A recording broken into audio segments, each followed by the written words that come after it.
chose us from the bottom. Yeah, we ran to a couple of problems, but Yahweh still got us. You got a problem, he can solve it. We keep the commandments. We teach our sons and teach our daughters. We pray through Yeshua, the only way that reach the Father. Yahweh chose us from the bottom. Yeah, we ran to a couple of problems, but Yahweh still got us. You got a problem, he can solve it. We keep the commandments. We teach our sons and teach our daughters. We pray through Yeshua, the only way that reach the Father. On a mission to snatch my people straight up out that fire. On a mission to snatch the lamb out the mouth of a lion. If you notice he ain't in the fold, leave the 99. Just say that brother or sister somehow we left behind. Should I leave the 99 sheep to go back for the one? I mean that's still 99 and that's more than some. Yeshua came for the lost sheep, let's get him young. He might be seeking a change like the prodigal son. Wise as a serpent, homeless as doves, that's how we played. Blocking these fiery arrows, strapped with my shield of faith. Many are called, few are chosen, what the scriptures say. Jeremiah 31:21, the ship's on the way, crossing the Jordan, still waters, we want no trouble that day. Matthew 7:13, enter through the straight gates, broad is the path of destruction, but narrow is the way. Jeremiah 31, for the new covenant we shall wait. Hebrews 8, yeah, Hebrews 8, for the new covenant we shall wait. All praise to the Most High Yahweh Elohim, praise Yah. Yahweh chose us from the bottom. Yeah, we ran to a couple of problems, but Yahweh still got us. You got a problem, he can solve it. We keep the commandments. We teach our sons and teach our daughters. We pray through Yeshua, the only way that reach the Father. Yahweh chose us from the bottom. Yeah, we ran to a couple of problems, but Yahweh still got us. You got a problem, he can solve it. We keep the commandments. We teach our sons and teach our daughters. We pray through Yeshua, the only way that reach the Father. Started from the bottom, now we heal. You already know what it is. Giving praise to the God of Israel. The truth has been revealed, even though a lot of men live the whole world. They've been deceived for real. Read Revelation chapter 12. Time will tell who will prevail 400 year captivity. But we coming out of here. Prophecy been fulfilled. Gotta live righteously. Yeah, we'll see who is real and who will be out. Cause of fear, cause of doubt. Who will hear and believe our report. Time to resort back to the sword. Yeah, the mighty one through the sun. Fight or run, we gon' fight. If it is really Ephesians 6 and 12. Yeah, we battle where the evil dwell. Hell is just a grace. So yeah, you know we walk through the valley of the shadow of death. Who shall we feel? Come on. Cause salvation is near, even though it's a war going on. Gotta keep marching on. This is for my pills. He that hath the ear, hear. It's time to go home, for real. Yahweh chose us from the bottom. Yeah, we ran to a couple of problems, but Yahweh still got us. You got a problem, he can solve it. We keep the commandments. We teach our sons and teach our daughters. We pray through Yeshua, the only way that reach the Father. Yahweh chose us from the bottom. Yeah, we ran to a couple of problems, but Yahweh still got us. You got a problem, he can solve it. We keep the commandments. We teach our sons and teach our daughters. We pray through Yeshua, the only way that reach the Father.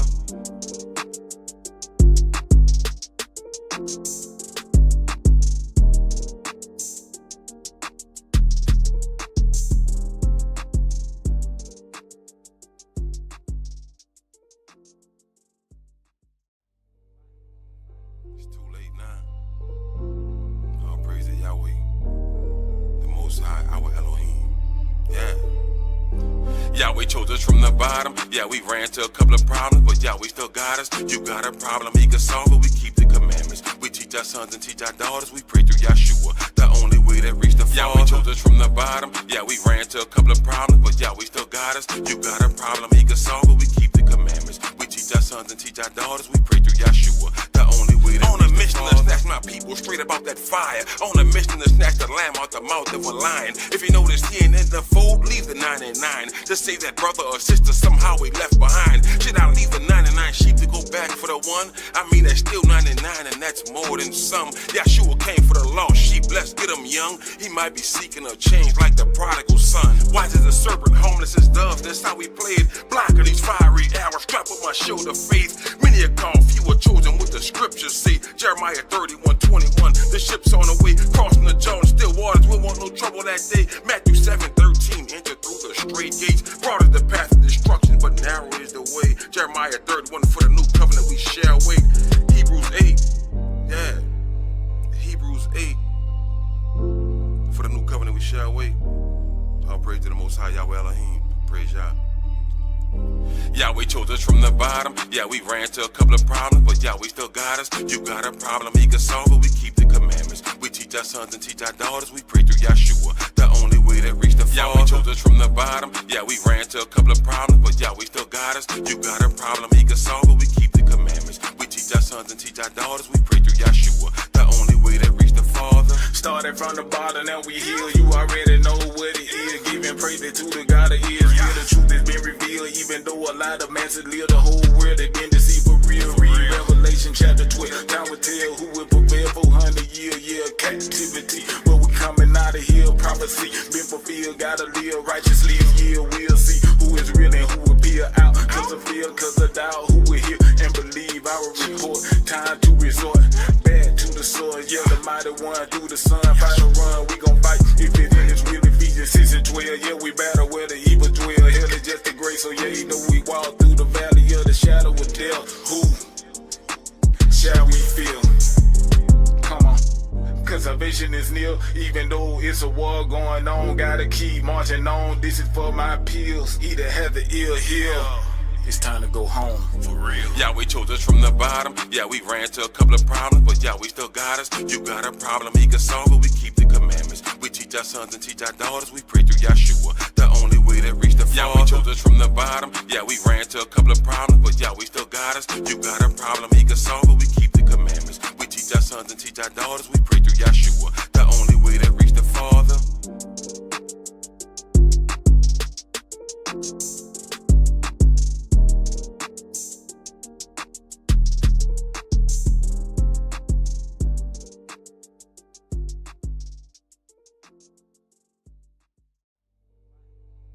It's too late now. All praise to Yahweh, the Most High, our Elohim. Yeah.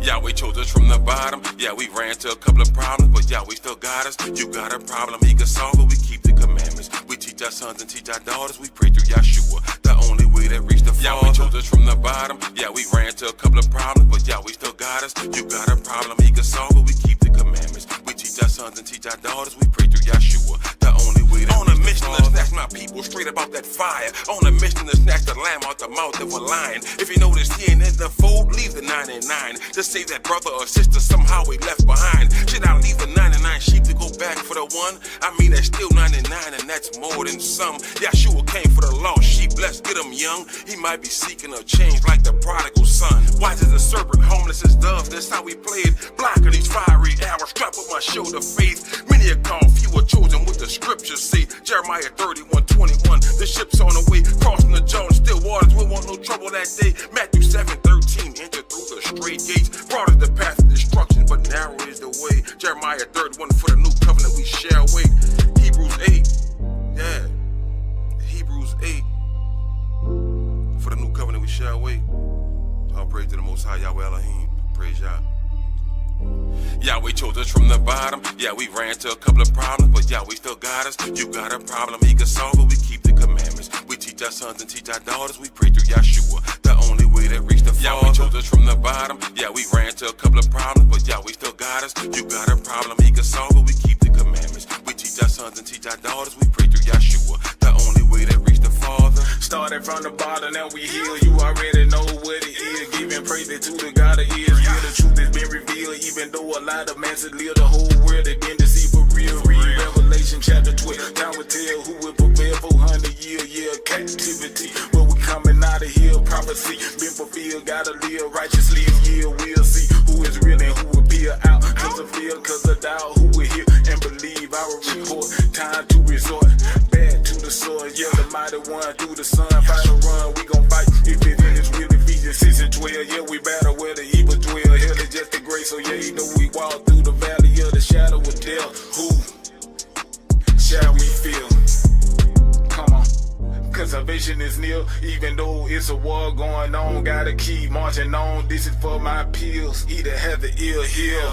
It's time to go home. For real. Yahweh chose us from the bottom. Yeah, we ran to a couple of problems, but Yahweh still got us. You got a problem, he can solve it. We keep the commandments. We teach our sons and teach our daughters. We pray through Yeshua, the only way that reach the Father. Yahweh chose us from the bottom. Yeah, we ran to a couple of problems, but Yahweh still got us. You got a problem, he can solve it. We keep the commandments. We teach our sons. Shalom Facebook, Shalom YouTube. Welcome to our history class. Tonight we are in 2 Chronicles chapter 35. But before we get started, does anyone have any questions? All right, well, let's go ahead and get started.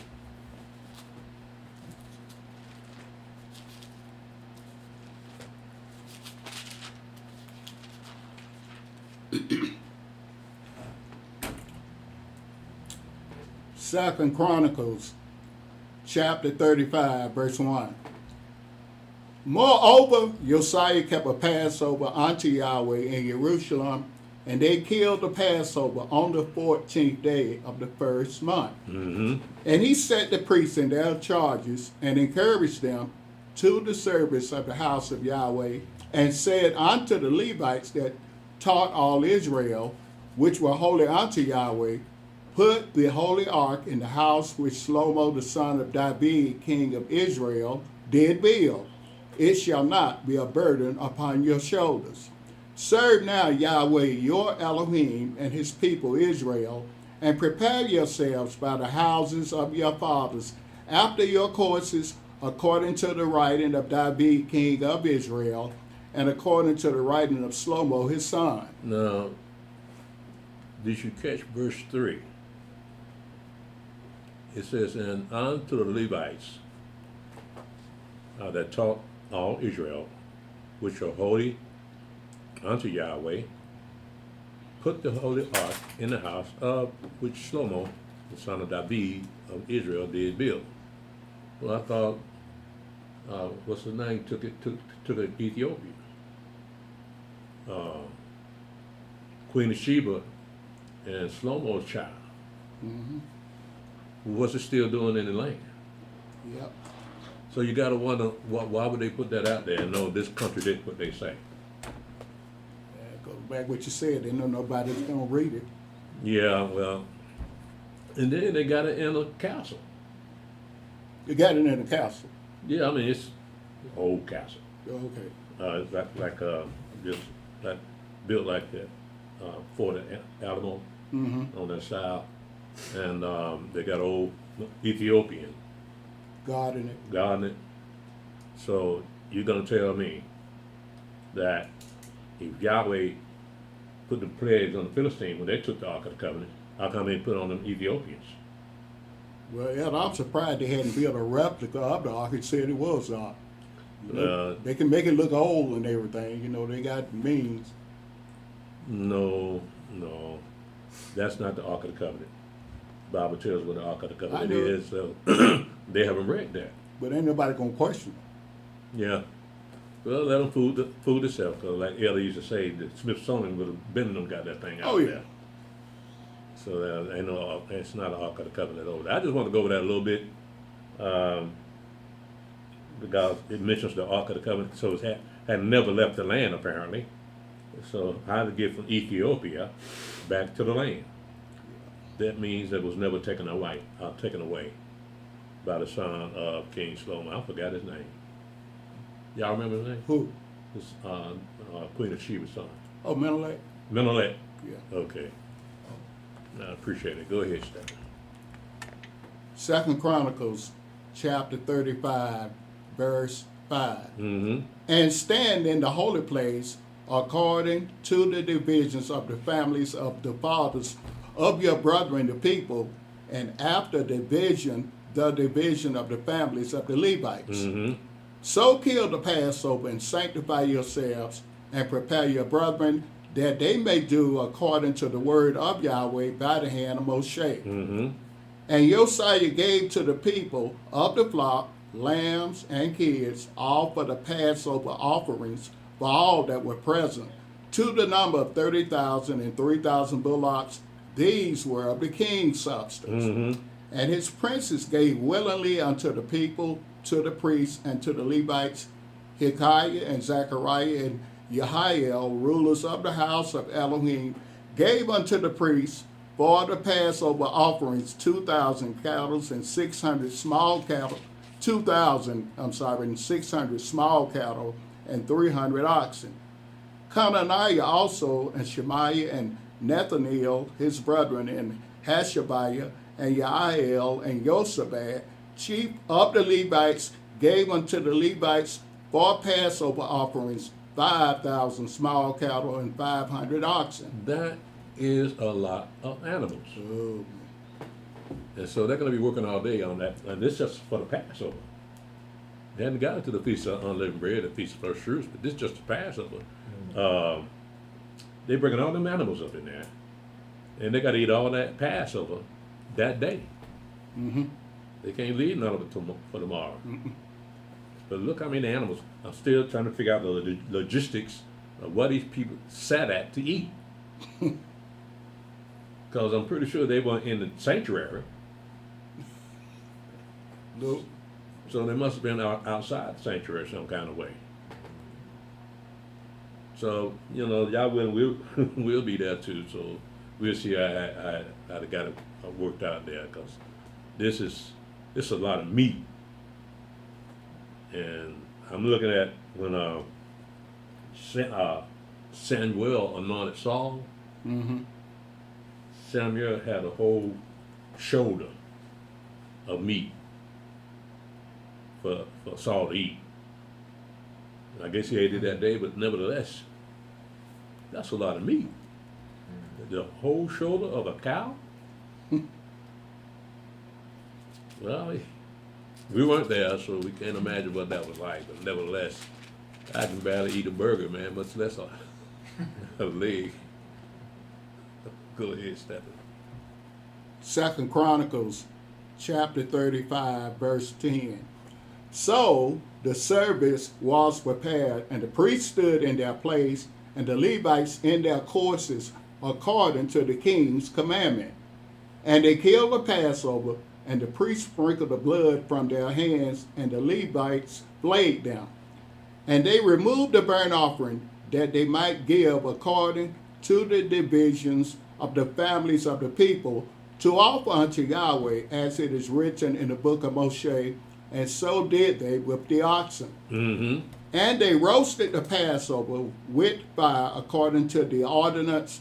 But the other holy things saw they in pots and in cauldrons and in pans, and divided them speedily among all the people. Mm-hmm. And afterward they made ready for themselves and for the priests, because the priests, the sons of Aaron, were busied in offering burnt offerings and the fat until night.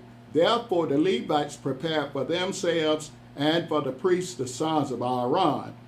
And the singers, the son of Asaph, were in their place, according to the commandment of David and Asaph and Heman and Jeduthun the king's seer. And the porters waited at every gate, they might not depart from their service, for their brethren the Levites prepared for them. Mm-hmm. So all the service of Yahweh was prepared the same day, to keep the Passover and to offer burnt offerings upon the altar of Yahweh, according to the commandment of King Josiah. Mm-hmm. And the children of Israel that were present kept the Passover at that time, and the feast of unleavened bread 7 days. Mm-hmm.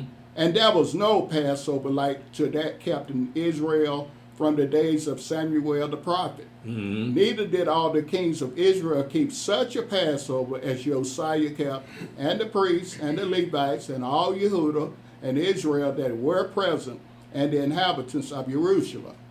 In the 18th year of the reign of Josiah was this Passover kept. Mm-hmm.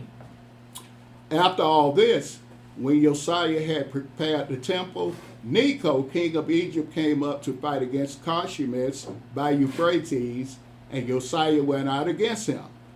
But he sent ambassadors to him, saying, What have I to do with thee, thou king of Yehudah?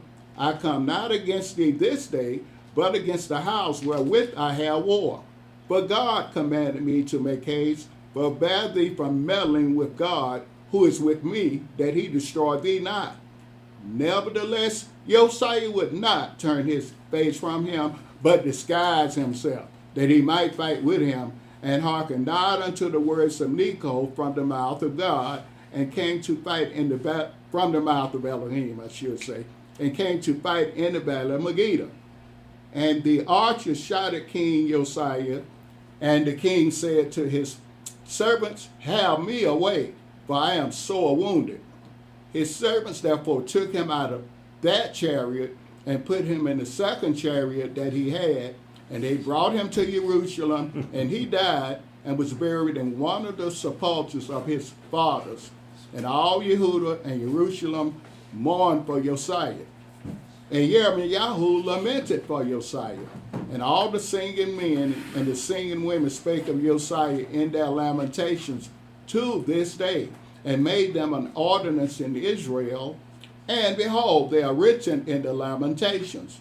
Now the rest of the acts of Josiah and his goodness, according to that which was written in the law of Yahweh, and his deeds, first and last, behold, they are written in the book of the kings of Israel and Yehudah. In verse 25, it says, and Yirmiyahu lamented for Josiah, and all the singing men and the singing women spake of Josiah in their lamentations to this day. It made them an ordinance in Israel, and behold, they are written in the lamentation. Is he referring to the book of Lamentation written by Jeremiah? That's something he can be referring to, right? No. It's not. Gotta look at the timeline of this. That Jeremiah wasn't around then, right? Was he around then? So this Jeremiah here? Yeah. Yeah, during the time of Josiah. Okay. Yeah. All right. And the sons of Josiah. Oh, okay. All the way down to Zedekiah. Okay. Now, the book of Lamentations that Jeremiah wrote was written after the Babylonian Empire came in and destroyed the city. That's what the book of Lamentations is about. See how hard a time that the children of Israel were having after the Babylonians came and destroyed their city. But this lamentation here was written during the time of Josiah. Oh yeah, but that Babylonian captivity came many years after Right. that. Yeah, Right. a long time after. Right. Go ahead, brother. Shalom there, brother. Gilliel. Welcome back to America.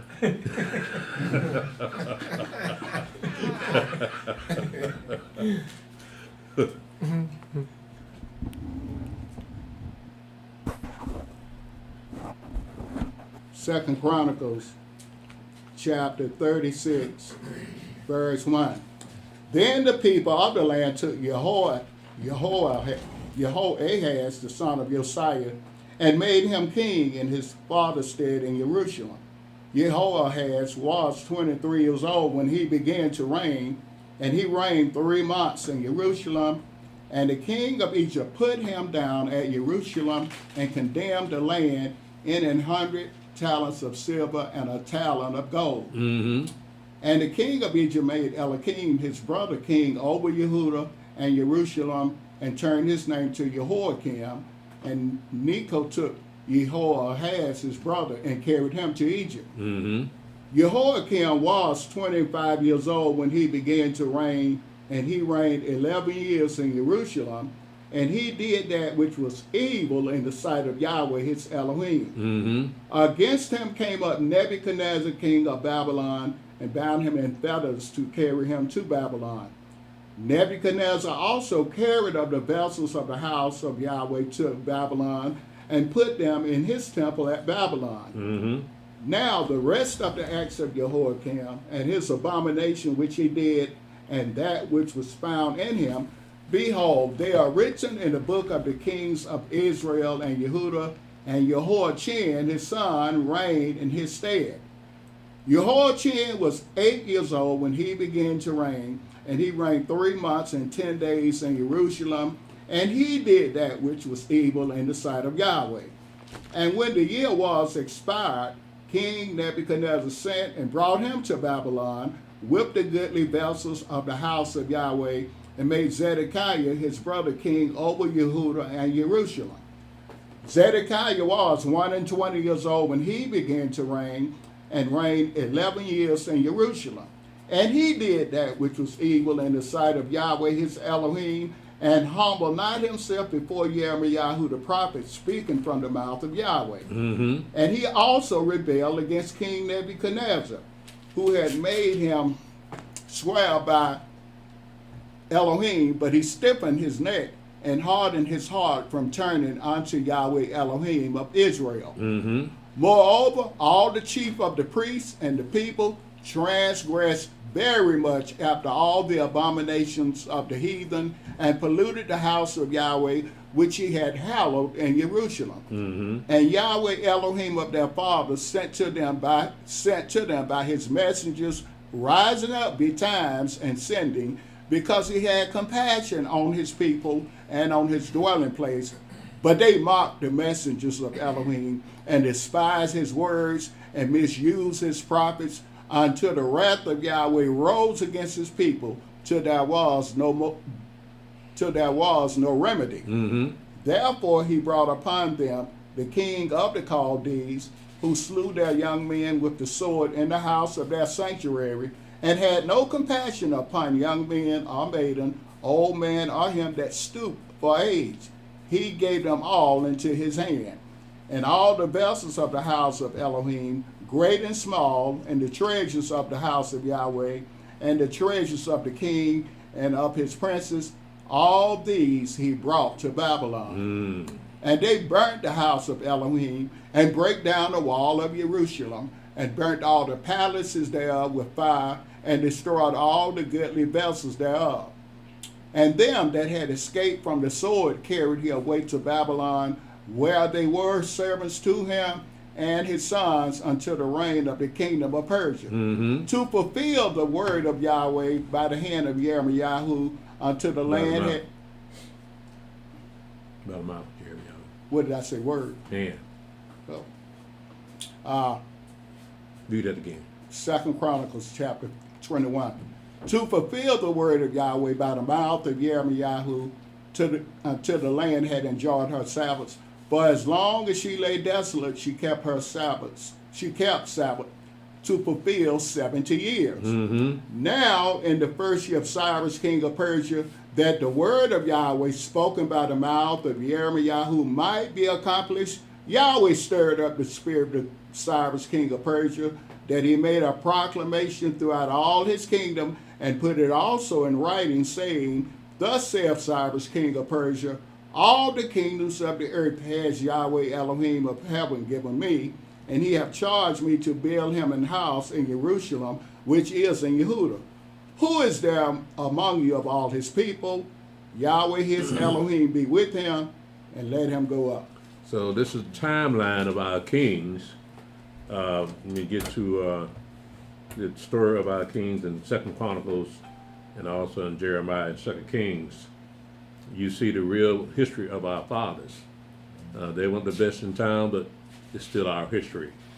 There's no lies about our history. We see our fathers were wicked, unlike the histories of these other nations. The kings and leaders of those nations never did a bad thing in their life. Right? They said that George Washington chopped down the church. He admitted that he did it. He said he never lied, didn't he? That's right. That's it. He said, I cannot lie. how you gonna live that long? Oh, come on. We got a guy, what's his name? I forget the name, football player. He say he never cursed. Who? Some football player, Gentile, right? Phillip Rivers. He said he never cursed. Oh, yeah? When somebody knocking you down and hitting you and doing all kinds of stuff, you gonna say something. Yeah. Them lying folks.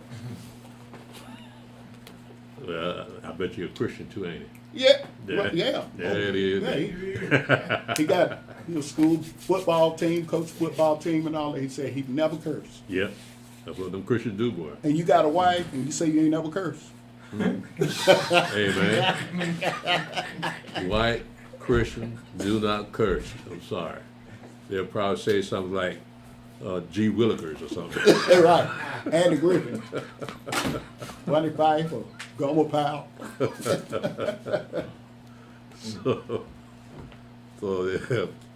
But go ahead, Steve. Now again, this is the end of our history from 1 Samuel and the anointing of our first king and our last king here in Zedekiah. So now we're going to pick it up with Cyrus was preordained, anointed by Yahweh to redeem his people out of captivity and send them back home by Isaiah chapter 44 and 45. And so he would be that, I guess you call him a Messiah for delivering the people out of captivity. Go ahead, Brother Steph. Ezra chapter 1, verse 1. Mm-hmm. Now, in the first year of Cyrus, king of Persia, that the word of Yahweh by the mouth of Jeremiah might be fulfilled, Yahweh stirred up the spirit of Cyrus, king of Persia, that he made a proclamation throughout all his kingdom, and put it also in writing, saying, Thus saith Cyrus, king of Persia, Yahweh Elohim of heaven have given me all the kingdoms of the earth, and he have charged me to build him an house at Jerusalem, which is in Yehuda. Now you notice how they put this in verse 1. It says, Now in the first year of Cyrus, king of Persia, that the word of Yahweh by the mouth of Jeremiah might be fulfilled, Yahweh stirred up the spirit of Cyrus. So he didn't do this on his own. Right. Yahweh set that up himself. He said, Yahweh stirred up the spirit of Cyrus that he can send the children of Israel back home. And so that's how kings move by the spirit, and that's how regular people move by the spirit also. So in other words, what we're having, as I mentioned before, is that the heavens control the earth. Right. And everybody on the earth. So we don't know what's going on up in heaven, but we know that we're not the only ones here. These are things that we can see. We can see each other, but we can't see the spirits. But we can see the work of the spirit in certain people. Like, for instance, some of these people that do these mass shootings at these schools. Well, the spirit moved them people to do that. Mm-hmm. It wasn't necessarily from Yahweh, but Yahweh allowed it. No doubt it came from Satan, but nevertheless, people don't do things haphazardly. From the least things to the greatest things, they are being moved to do those things. They are being moved to say the word that they're saying. Remember when the Mashiach told his disciples that they're going to bring you before the courts, before the synagogues, Mm-hmm. and you don't have to worry about what to say because Yahweh going to put it in your mouth what you're going to say right then and there. Right. Right. So again, that's what we have to consider, that the things that we see people doing are moved by a spirit. And so, we're just, like I said, we're not out here by ourselves doing things on our own. The spirit moving us to do stuff. Spirit moving us to moving Trump to pick a war with Iran. Mm-hmm. And they don't know they're fulfilling scripture, fulfilling prophecy, but it's got to be done that way. Now, then you got Esau in the right place where he should be. Everybody's in the right place. Russia's in the right place. All the arrows are pointed at America. So just a matter of time before the thing kick off. Because right now you got forces in America that want to destroy this country. Mm-hmm. And black people don't understand why. Because they don't see it on the road in America. Mm. But prophecy got to be fulfilled. This one world order got to be set up. So whoever Yahweh chose to destroy this country, they're going to destroy the country. Y'all going to move them to do it. They probably got that already set up, everything set up in place, just waiting on the green light. So yeah, Yahweh setting all this thing up. So we see it, but Yahweh hadn't shown us how we're going to get out of this. So if he's showing us this much, that means he's going to show us some more as to how we're going to make this thing work, get from point A to point B. And like I said, you can't show it to us in the book. You can't show it to us on the internet. So somehow, some way, you're going to show it to us, because we have enemies out there but watching what we're doing and what we're saying. And they'll try to stop us, or they may even try to get on with us. So Yahweh's on the call of his people. But go ahead, brother. So I just want to point that out, that the Spirit moved Cyrus to make a proclamation that he was going to send the children of Israel back to the land of Judah. Go ahead, brother Stephen. Ezra chapter 1, verse 3. Who is there among you of all his people? His God be with him, and let him go up to Jerusalem, which is in Yehuda, and build the house of Yahweh Elohim of Israel. He is the God which is in Jerusalem. And whosoever remaineth in any place where he sojourneth, let the men of his place help him with silver and with gold and with goods and with beasts, beside the freewill offering for the house of Elohim that is in Jerusalem. Now, you remember, according to Isaiah chapter 6, on the 10th of these people came out of the Babylonian captivity. So we're going to see who these people are in this next verse. Go ahead, Brother Stephen. Ezra chapter 1, verse 5. Then rose up the chief of the fathers of Yehuda and Benjamin, and the priests and the Levites, with all them whose spirit Elohim had raised to go up to build a house of Yahweh, which is in Jerusalem. So now we see the house of Judah here, right? The same house of Judah that was in the land when the Babylonians came in and destroyed the land. That's why when you read up in Jeremiah chapter 31, it speaks about the house of Israel and the house of Judah. So the house of Israel had already been scattered, so the house of Judah remained. That's why we know we are the house of Judah. And I was surprised one day when a sister called me, not called me, but she texted me and asked me, where is it written that, where is it written in the Bible that there's a house of Judah? First thing that comes to my mind was the New Covenant. But they hadn't seen anything that was, the verse had the house of Judah in here. But the house of Judah is all over the place. So y'all understand now, when you're talking about the house of Judah, you got one of the most numerous people that are of Judah among them, and then you got the Levites, and then you got the priests and the Benjamites. That is the house of Judah. So that's why we recognize ourselves, because these same folks was in the land when the Romans came in and ran them out. The same folks was in the land, and we are of those people, the house of Judah that was brought in as slaves to America. And so that's all Yahweh shown us thus far. Do you think the numbers for the house of Judah, why they were so numerous, is because that, in the future, like at this time right here, the Levites, they was a small tribe of people, but they didn't produce a lot. And then the Benjamites pretty much got cut off to like balance those numbers of the small numbers of those tribes, of the small numbers of Levi and Benjamin. You talking about back in Numbers? I mean, like back in Numbers, how to, as far as the Levites, they didn't produce. They were numbered among the people. They were small. They was a small tribe. Right. And then Benjamin got cut off. You know what I mean? Most of them got cut off. So the tribe of Judah, their large numbers was to balance the small numbers of Levi and Benjamin. You think that kind of was? He probably saw in the future that Benjamin always been small. Right. Yeah, so you compare to Judah, yeah, all of them are small. They had the most people. That's why when you get up into the New Testament, everybody's a Jew. Right. Because there's so many Judah out there, right? So even Paul said he was a Jew. And he was a Benjamite. So they just, because of the number of Judah, they just called each other Judah.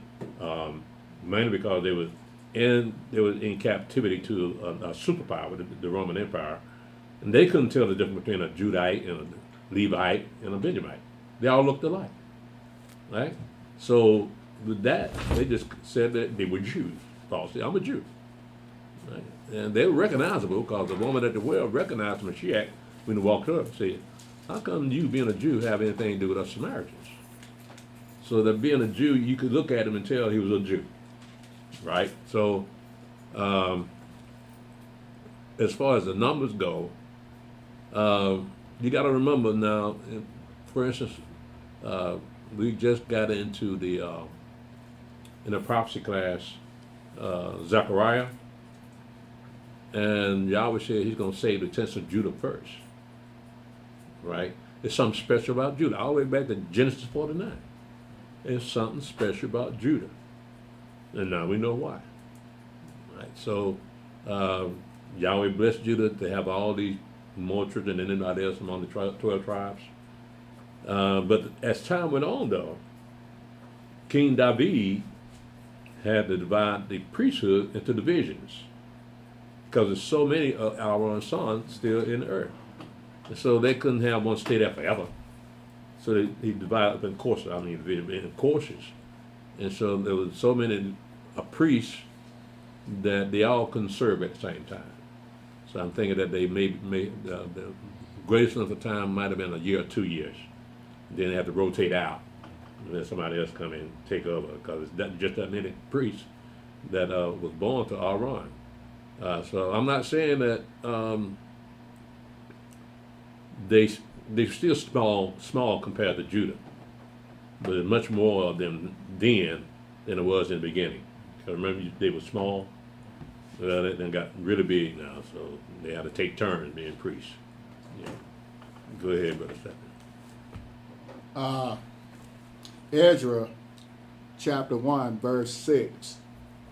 And all they that were about them strengthened their hands with vessels of silver, with gold, with goods, and with beasts, and with precious things, beside all that was willingly offered. Mm-hmm. Also Cyrus the king brought forth the vessels of the house of Yahweh, which Nebuchadnezzar had brought forth out of Jerusalem, and had put them in the house of his gods. Mm-hmm. Even those that Cyrus king of Persia bring forth by the hand of Mithridates, the treasurer, and numbered them unto Sheshbazzar, the prince of Yehuda. Mm-hmm. And this is the number of them: 30 charges of gold, 1,000 charges of silver, 29 knives, 30 bases of gold, silver bases of a second sort, 410, and other vessels 1,000.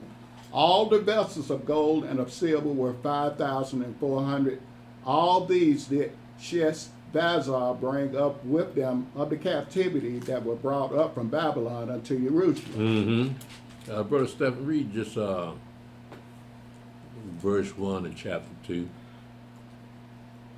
Now these are the children of the province that went up out of the captivity of those which had been carried away, whom Nebuchadnezzar the king of Babylon had carried away unto Babylon, and came again unto Jerusalem and Yehuda, every one unto his city. Read verse 2.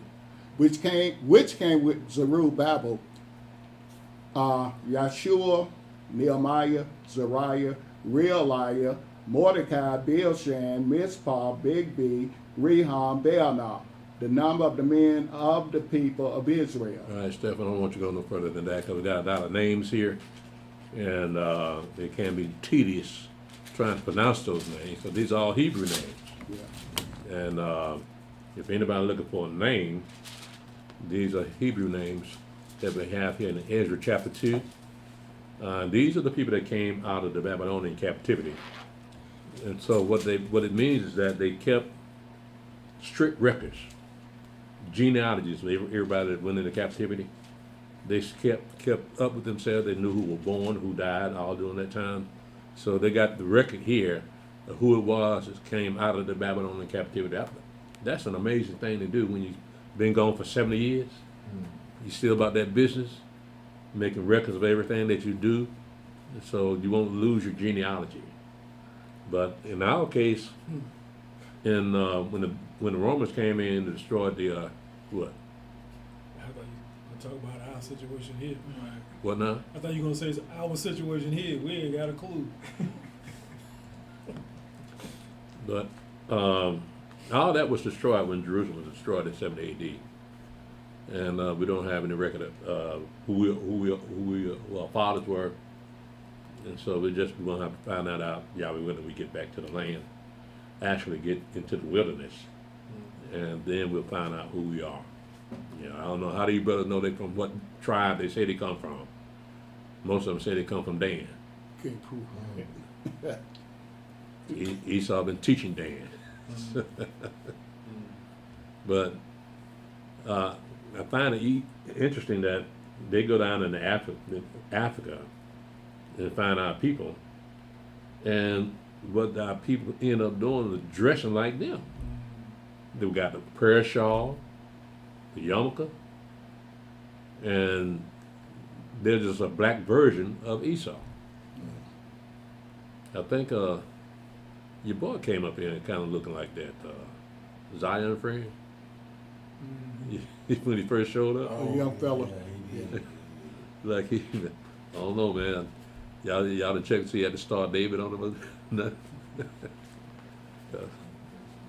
Brother Stephen, let's go to let's drop down to verse 40 to verse 43. Verse 2. Verse 40. Chapter 2, verse 40 to verse 43.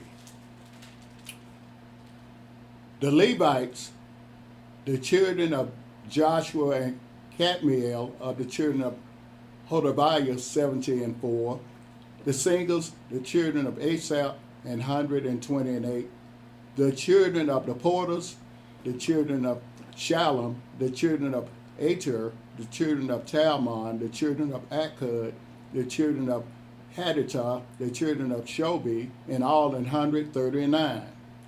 The Nethinims, the children of Zilhah, the children of Hazupah, the children of Tabel.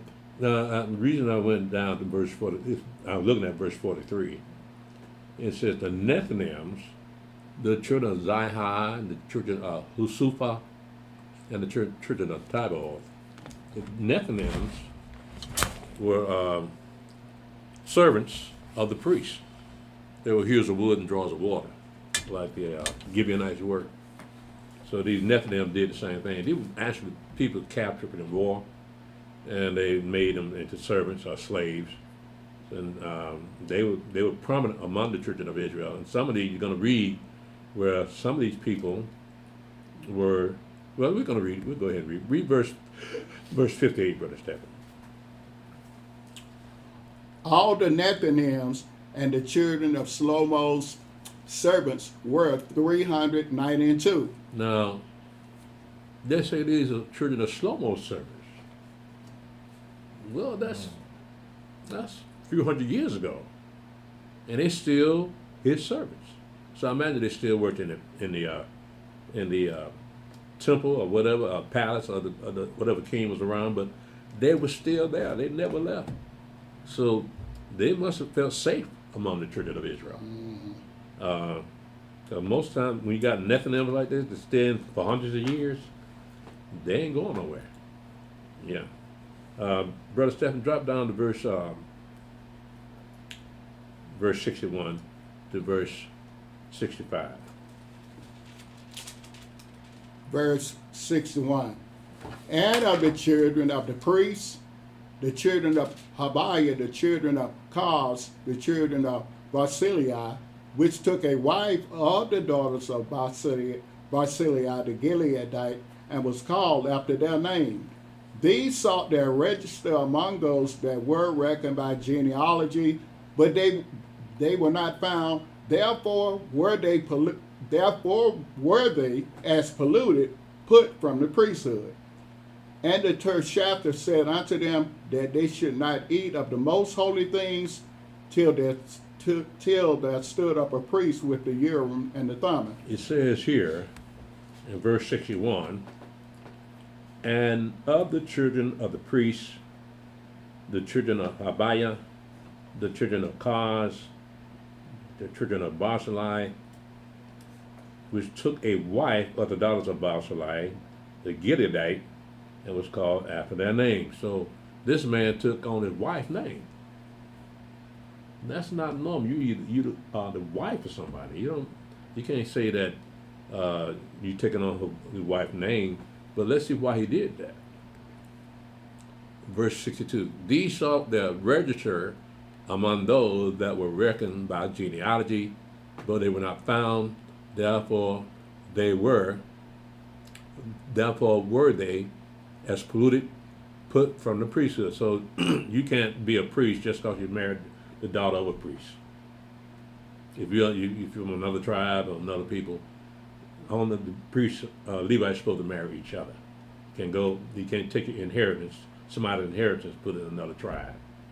That's why they had to marry within your tribe.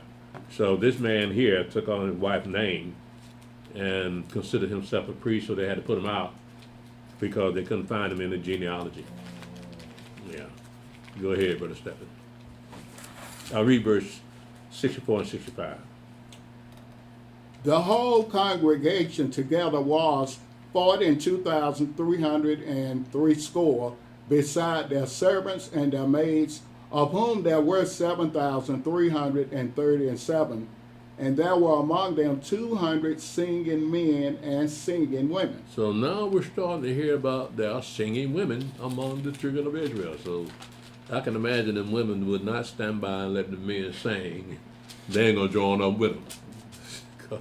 You know how powerful the women can sing? Yeah, so I can see that. The men, you know, when brothers sing, they put everything they got in it. Sisters do the same thing. So this time, now we're starting to hear about women singers. So, but did any of the other nations sing before us? Because at this time, we were the only people that were actually singing. So you got to wonder what were other nations doing? Were the Canaanites singing? Or the, who was that? The sons of Ham. You got Mizraim with the Egyptians singing. See, all these different nations around our people, but we're the only ones that's shown singing. We even sang when we went to battle. We had the horns with us, right? All the other kind of instruments with us. So we were jamming while we were fighting. Yeah. I see where we come from when we be singing. We see where James Brown got that from. So we don't know, man. James Brown might have been a priest, bro. You never know. Yeah. You remember that brother that wrote you that letter? He took his wife's name. He married the Yeah. He married a Japanese woman. Yeah, and he took her name. Yeah. I wonder what ever happened to him. Because he used to keep up with me, write me letters and stuff, but hadn't heard from him in a while. Yeah, he did take his wife's name. Well, I hate to hear what his real name was. He had to take his wife's name. That must have been a humdinger. Have you read verse 70, Stephen? No. Go ahead. So the priests and the Levites and some of the people and the singers and the porters and the Nethinims dwelt in their cities, and all Israel in their cities. So now we see the children of Israel coming back. It's mainly the house of Judah, though. But there were children of Israel that were coming out of the Assyrian captivity, where they had been scattered to by the time of Hezekiah. And so we see remnants of the other tribes coming back into the city, to Jerusalem, keeping the Passover. And so we got the same situation here. In verse 70, it says, so the priests and the Levites and some of the people and the singers and the porters and the Nethinims dwelt in their cities, and all Israel in their cities. So, but still, Judah still outnumbered everybody else. That's special about Judah that Yahweh preserved, mainly because the king was going to come out of Judah, and he's going to preserve the rest of them. But I want you to notice also that the way our people were organized, you had the king had servants all over the place. Then you had people in the king's house that took care of everything in the king's house. I think they call them governors. I forgot the proper name for them, but nevertheless, if you get into the kingdom, the Mashiach may even have a house of his own. So wouldn't that be wonderful? You'd be a servant in his house? Yeah. Because you can hear all that wisdom coming out of a man, and you can watch him pop in and pop out. You're gonna have a mighty big house. Huh? You have to have a mighty big house. Yeah. From 144,000, go everywhere he goes. He's a king, ain't Yeah, but I mean, from 144,000, go everywhere he goes. They're gonna be in he? his house. We're talking about logistics now. Right. He's got a big house. Yeah. So I don't know if they make it to the house. All the folk in there at the same time. No, somebody gonna get shot. But with the Mashiach, well, actually all the kings, I could see him. I noticed when you were talking about King Josiah, you notice how much cattle he had, how much livestock he had. Well, this is normal for kings, to have all them animals that belong to him. He gave a portion of his animals to the Passover, and some of the other chief men of Israel, some of the chief priests of Israel, gave their portion. They had a whole bunch of cattle.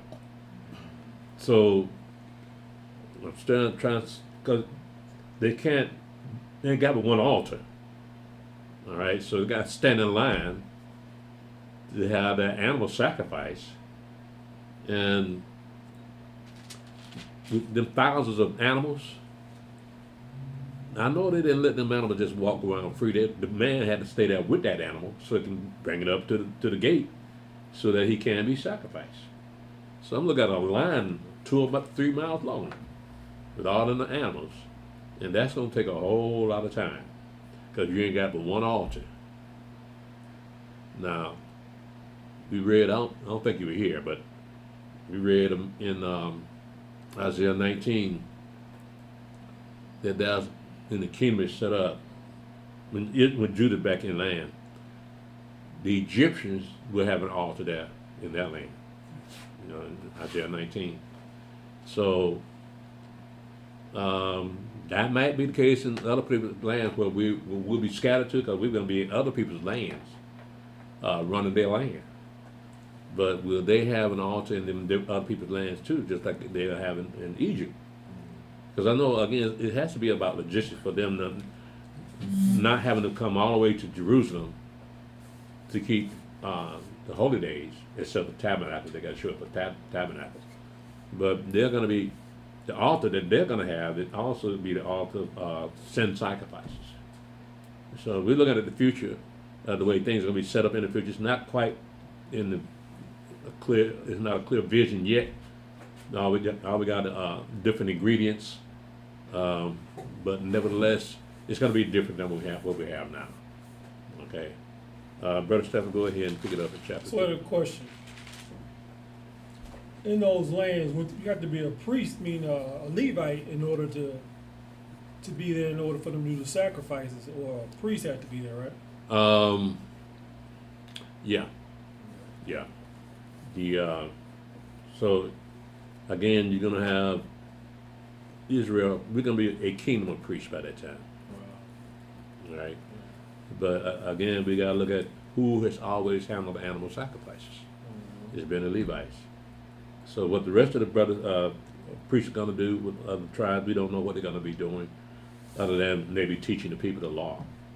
You know, so, but as far as the animal sacrifices go, even though all 12 tribes are priests now, the animal sacrifice belongs to our round boys. Yeah. Go ahead, Brother Stephen. Ezra chapter 3, verse 1. And when the 7th month was come, and the children of Israel were in the cities, the people gathered themselves together as one man to Jerusalem. Then stood up Joshua the son of Josadak, and his brethren the priests, and Zerubbabel the son of Shealtiel and his brethren, and builded the altar of the Elohim of Israel, to offer burnt offerings thereon, as it is written in the law of Moshe the man of Elohim. And they set the altar upon his basis, for fear was upon them because of the people of those countries, and they offered burnt offerings thereon unto Yahweh, even burnt offerings morning and evening. You see how important that altar was? That's the first thing they built. They hadn't even started lay the foundation of the replacement temple yet. But the first thing they did was build an altar to make sacrifices to Yahweh. So they built this altar, but was it the same, would you call it the same altar that was in Jerusalem before it was destroyed? I don't think it was. I think everything, because you just couldn't pick that altar up and walk off with it. So it was probably destroyed. So they built another altar because it's just like Paul said that our people have relied on the animal sacrifices. They didn't know how to do anything but make those animal sacrifices for sin, whatever it took, whatever they had to sacrifice for, whether it was a vow, a peace offering. They had to have an altar there to make those sacrifices.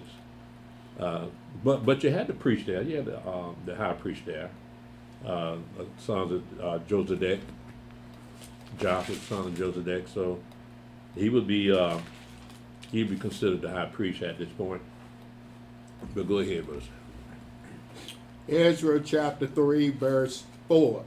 They kept also the feast of tabernacles, as it is written and offered the daily burnt offerings by number, according to the custom, as the duty of every day required. Mm-hmm. And afterward offered the continual burnt offering, both of the new moons and of all the set feasts of Yahweh that were consecrated, and of every one that willingly offered a free will offering unto Yahweh. Mm-hmm.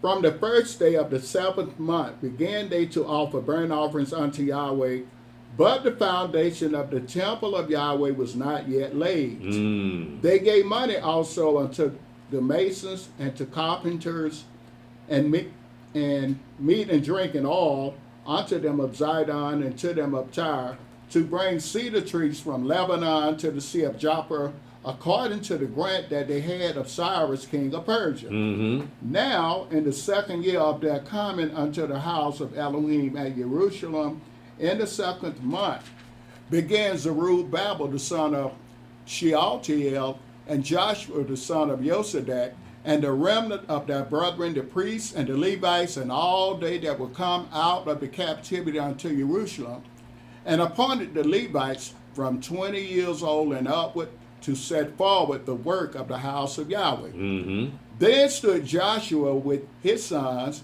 and his brethren, Cadmiel and his sons, the sons of Yehuda, together to set forward the workmen in the house of Elohim, the sons of Henadad with their sons and their brethren, the Levites. Mm-hmm. And when the builders laid the foundation of the temple of Yahweh, they set the priests in their apparel with trumpets, and the Levites, the sons of Asaph, with cymbals, to praise Yahweh after the ordinance of David, king of Israel. Mm-hmm. And they sang together by course in praising and giving thanks unto Yahweh, because he is good, for his mercy endureth forever toward Israel.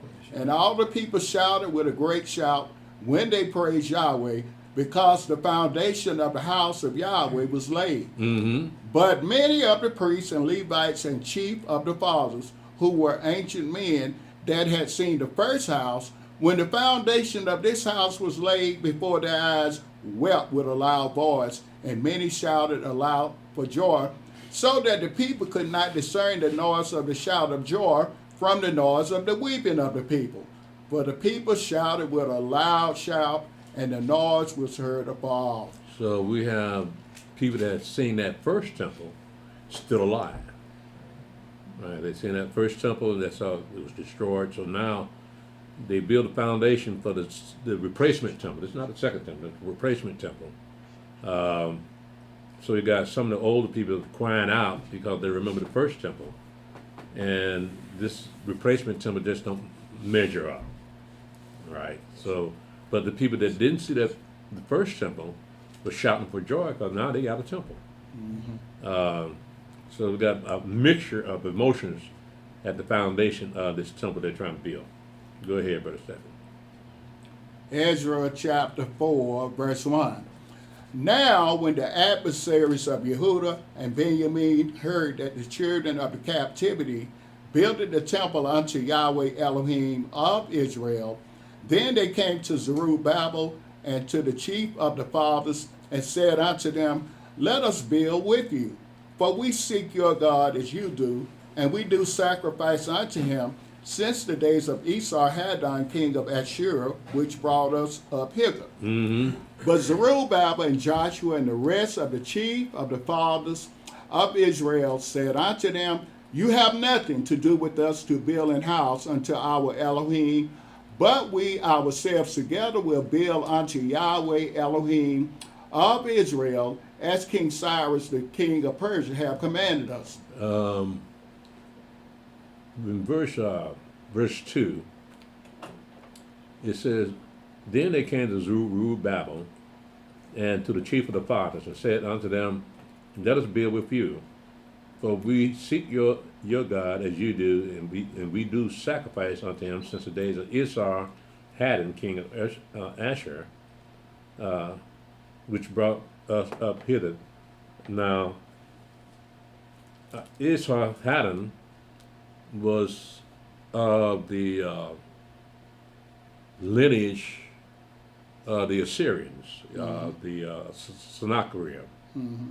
And so that was the last I think it was Isahadin that was ruling over the children of Israel after Sennacherib was killed. So go ahead, Brother Stephen. Ezra chapter 4, verse 4. Then the people of the land weakened the hands of the people of Yehuda and troubled them in building and hired counselors against them to frustrate their purpose all the days of Cyrus, king of Persia, even unto the reign of Darius, king of Persia. Mm-hmm. And in the reign of Ahasuerus, in the beginning of his reign, wrote they unto him an accusation against the inhabitants of Yehuda and Jerusalem. And in the days of Artaxerxes wrote Bishlam, Mithridath, Tabiel, and the rest of their companions unto Artaxerxes, king of Persia. And the writing of the letter was written in the Syrian tongue and interpreted in the Syrian tongue. Now, keep in mind, these Ahasuerus and Artaxerxes are the same man. These are just titles. All right, so like Darius, except for Darius the Mede, the rest of the Dariuses were just titles. Go ahead, Brother Stephen. Ezra chapter 4, verse 8. Rehum, the chancellor, and Shimshai, the scribe, wrote a letter against Jerusalem to Artaxerxes the king in this sort. Then wrote Rehum, the chancellor, and Shimshai, the scribe, and the rest of their companions, the Danites, the Danaites, the Arphasakites, the Tarpalites, the Arphasites, the Archavites, the Babylonians, the Susankites, the Dehavites, and the Elamites, and the rest of the nations whom the great and noble Ashnapper brought over and set in the cities of Samaria, and the rest that are on this side of the river, and at such a time. Now, you got to be reading this book all the time to pronounce them names like that. Don't miss a beat. I know, right? Yeah, boy, I had these teeth, I could be a little more crisper with them, but teeth won't let you do it like I used to. Oh, man, you still number one, man. Go ahead. Ezra chapter 4, verse 11. This is the copy of the letter that they sent unto him, even unto Artaxerxes the king, thy servants the men on this side the river, and at such a time. Mm-hmm. Be it known unto the king that the Jews which came up from thee to us are come unto Jerusalem and building the rebellious and the bad city, and have set up the walls thereof and joined the foundations. Be it known now unto the king that if this city be builded and the walls set up again, then would they not pay toll, tribute, and custom, and so thou shalt endamage the revenue of the kings. Now because we have maintenance from the king's palace, and it was not meet for us to see the king's dishonor, therefore have we sent and certified the king that search may be made in the book of the records of thy fathers. So shalt thou find in the book of the records, and know that this city is a rebellious city and hurtful unto kings and provinces, and that they have moved sedition within the same of old time, for which cause was this city destroyed. Mm-hmm. We certify the king that if this city be builded again and the walls thereof set up, by this means thou shalt have no portion on this side the river. We have always had enemies. Right. We're trying to put this thing back together. Now we got folks that want us to put it back together. So we got the same situation here in America. We got enemies, but Jake don't recognize them though. These people recognize them, right? But Jake, he's too busy being black. So, Got that right. yeah, so with being black, that means you don't have to take accountability, nor do you have to accept responsibility. You just do it like you want to, and the hell with the rest of it. It's bad to have that type of attitude out there, but not all of us got that attitude. You got some well-trained people out there, young people out there that don't go the way the young people are going today, the ghetto people. They're not there like that. So they got some business about themselves. We praise Yahweh for that remnant that don't get involved with some of these people out here in the street. They know the difference between right and wrong. So, but again, we had a reputation back in the day that we were a rebellious people. Look at what happened with Zedekiah and Nebuchadnezzar. Zedekiah gave his word that he'd come out peaceably. Instead, he made an alliance with the king of Egypt to fight against the Babylonians. But it didn't work, so Zedekiah went into captivity in Babylon and saw his son, all his sons killed, and his eyes put out. They were cold-hearted back in them days, man. We read about it, and I just can't pass it by because I got to look at that. How can you just kill a man like that? But there it is right there. Read about our past. We have a violent past. And so immediately our future will be violent too. But when the Mashiach shows back up, yeah, going to be peace all over the world. But we're the ones that are going to be given charge to keep the peace. All right, so you're going to be peacemakers too. Go ahead, Brother Stephen.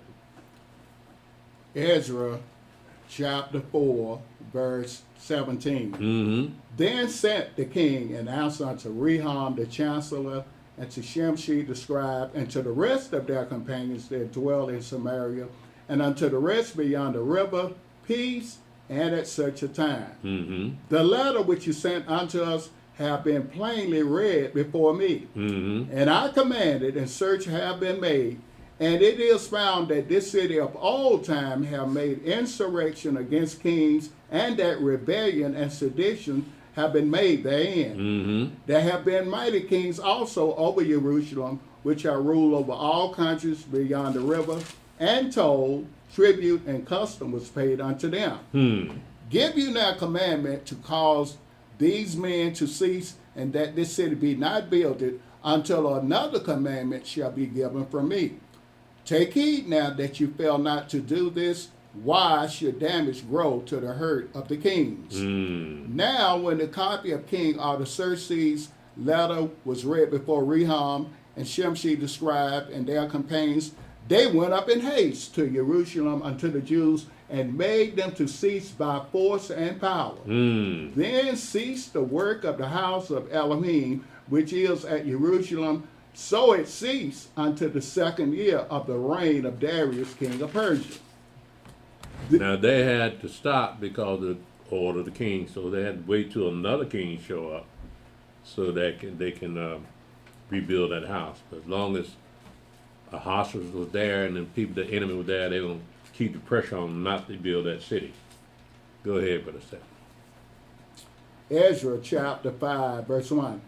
Then the prophets, Haggai the prophet, and Zechariah the son of Iddo, prophesied unto the Jews that were in Yehudah and in Jerusalem in the name of the Elohim of Israel, even unto them. Then rose up Zerubbabel the son of Shealtiel and Joshua the son of Josadak, and began to build the house of Elohim which is at Jerusalem, and with them were the prophets of Elohim helping them. Now, they hadn't built on this house in, I think I estimated about 16 years. The place was dormant.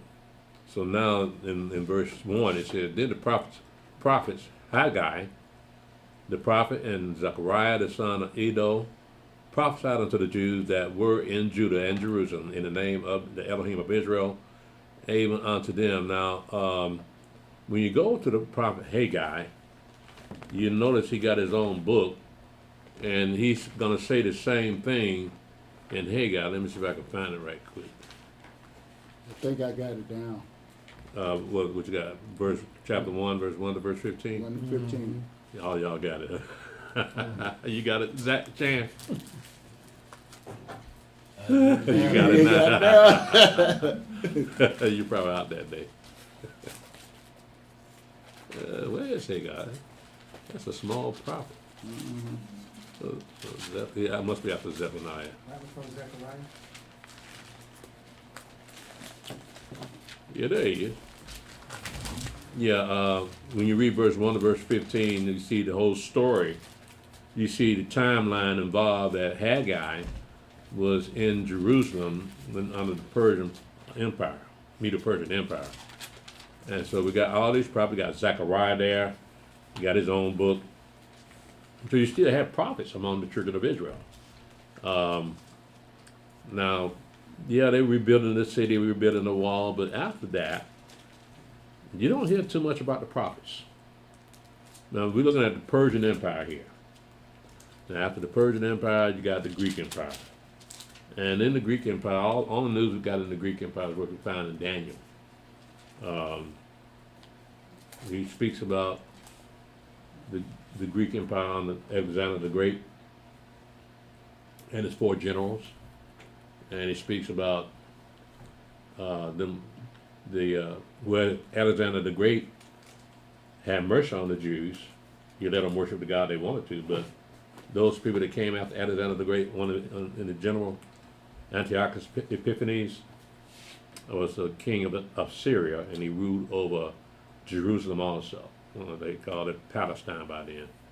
But nevertheless, he hated the Jews and forced them not to circumcise their church, and forced them to throw away the Torah.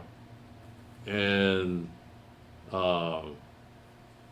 it got to the point where it was actually Antiochus Epiphanes that helped set off the Maccabean Wars.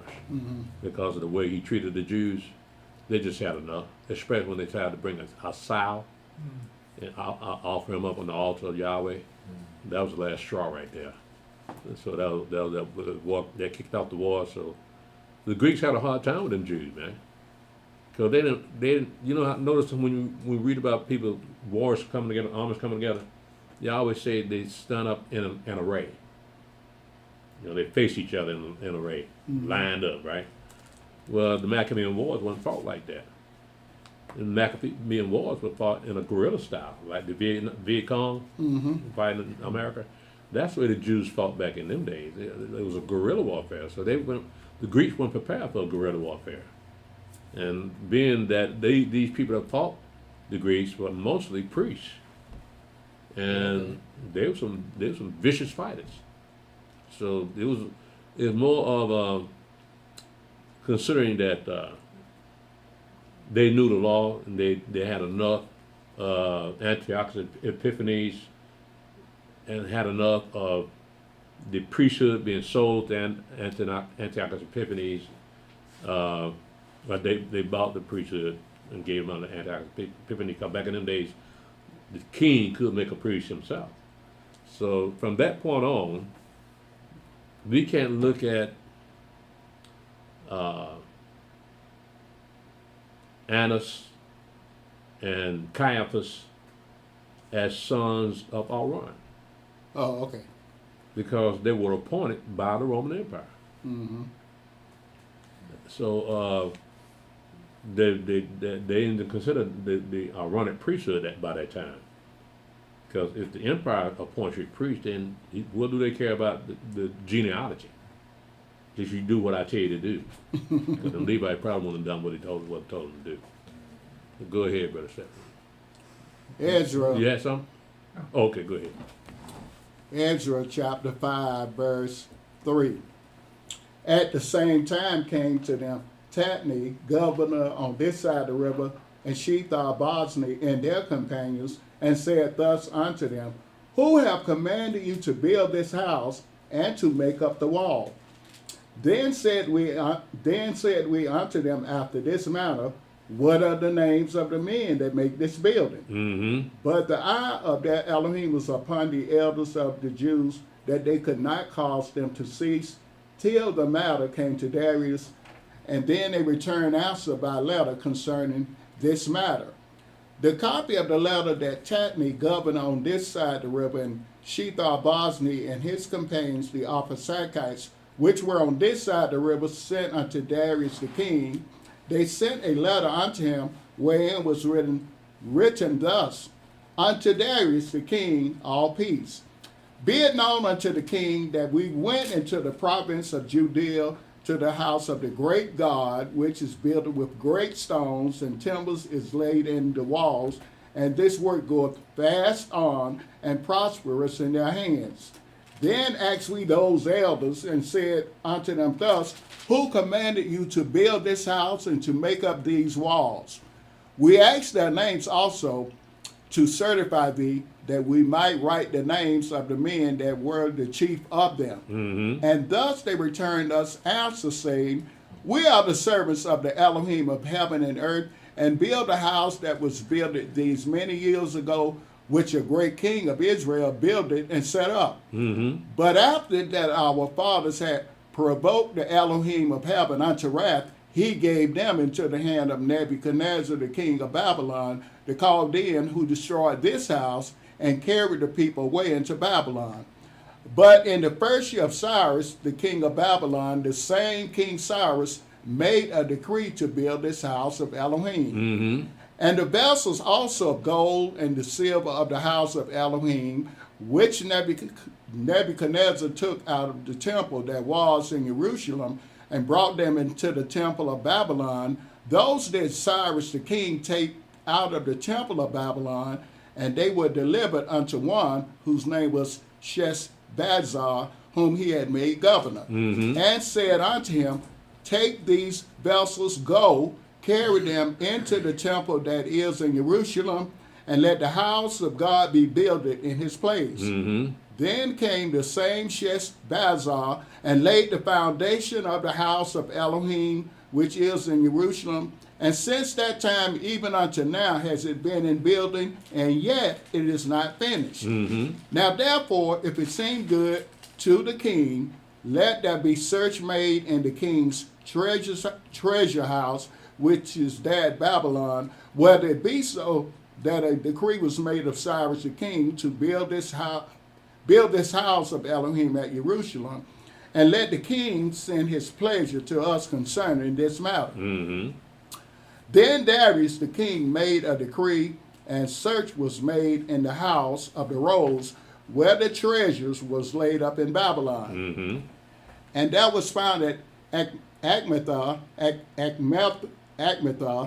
in the palace that is in the province of the Medes, a roll, and therein was a record thus written, in the first year of Cyrus the king, the same Cyrus the king made a decree concerning the house of Elohim at Jerusalem, let the house be builded, and the place where they offer sacrifices, and let the foundations thereof be strongly laid, the height thereof 60 cubits, and the breadth thereof 60 cubits, with 3 rows of great stones and a row of new timber, and let the expenses be given out of the king's house. And also let the golden and silver vessels of the house of Elohim, which Nebuchadnezzar took forth out of the temple, which is at Jerusalem, and brought unto Babylon, be restored, and brought again unto the temple, which is at Jerusalem, every one to his place, and place them in the house of Elohim. Now therefore, Tatnai, governor beyond the river, and Shethar-Bozni, and your companions, the Arphasakites, which are beyond the river, be you far from thence. Let the work of this house of Elohim alone.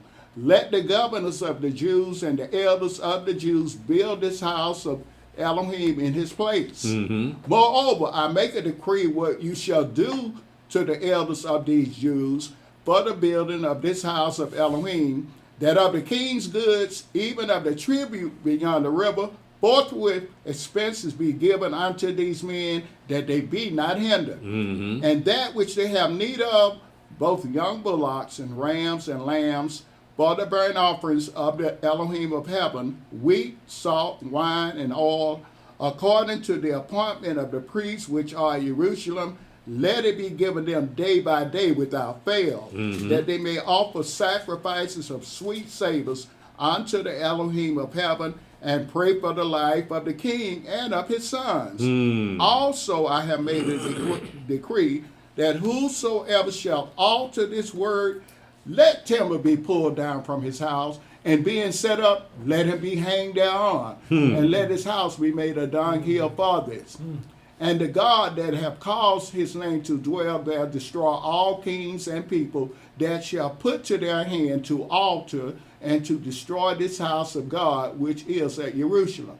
I, Darius, have made a decree, let it be done with speed. Then Tatnai, governor on this side of the river, Shethar-Bozni and their companions, according to that which Darius the king had sent, So they did speedily. Mm-hmm. And the elders of the Jews built it, and they prospered through the prophesying of Haggai the prophet and Zechariah the son of Iddo.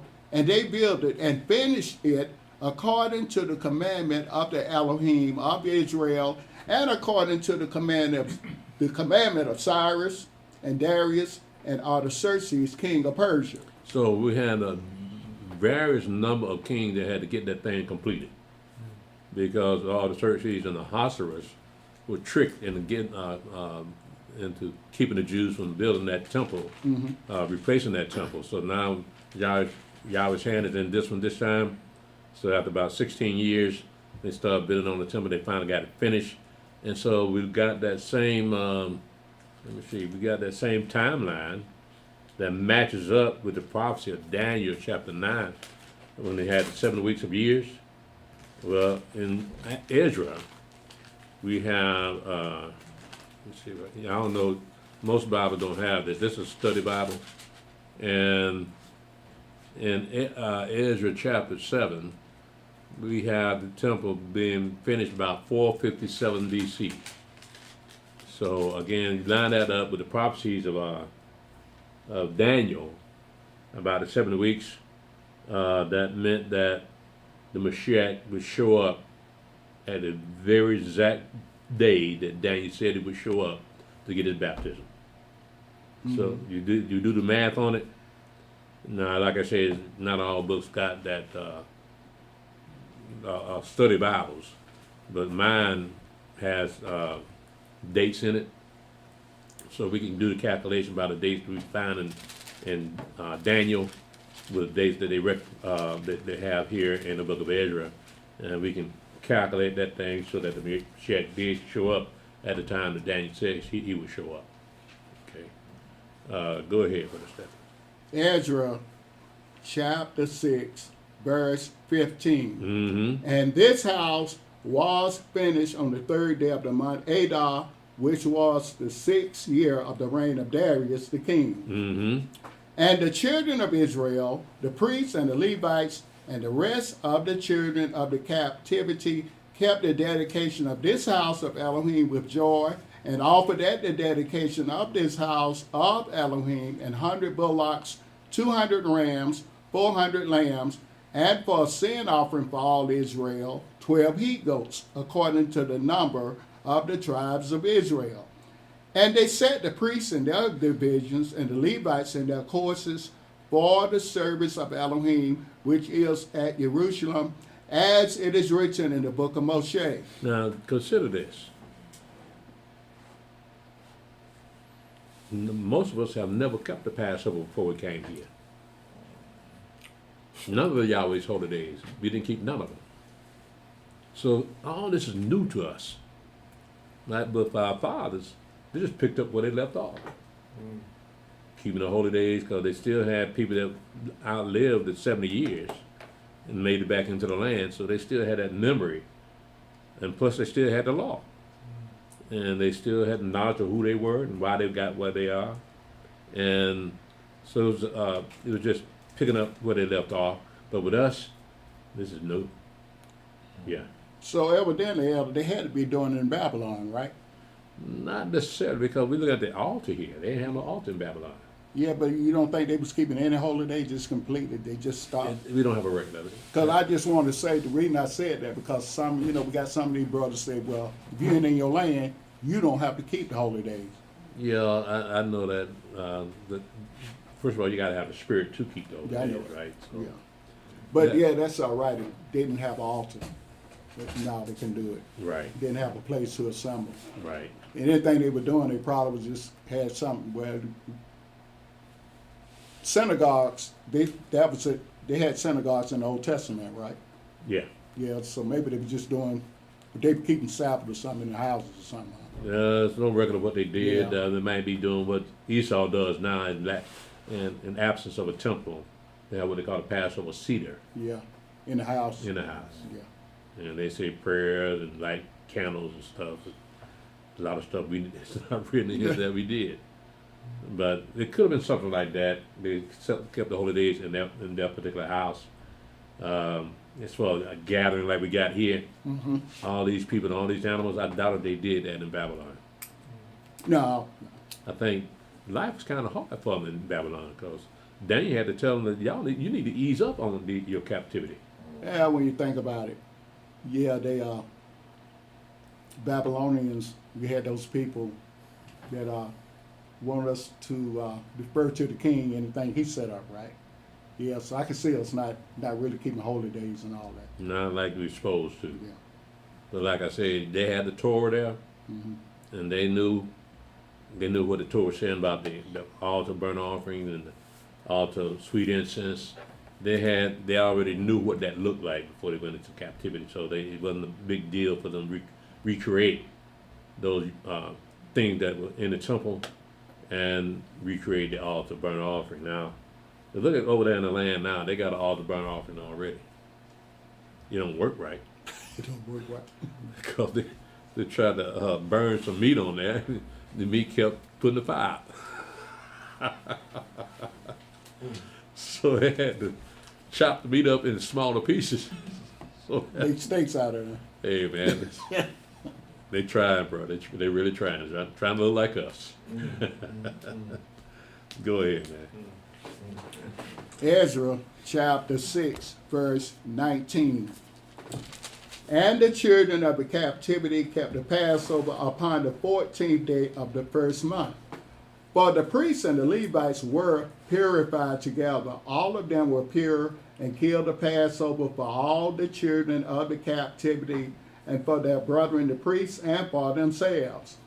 And the children of Israel, which were come again out of captivity, and all such as had separated themselves unto them from the filthiness of the heathen of the land, to seek Yahweh Elohim of Israel, did eat and kept the feast of unleavened bread 7 days with joy. For Yahweh had made them joyful, and turned the heart of the king of Assyria unto them, to strengthen their hands in the work of the house of Elohim, the Elohim of Israel. Read verse chapter 7, verse 1, Brother Stephen. And I'm gonna have to drop down to verse 11. Hold on a second.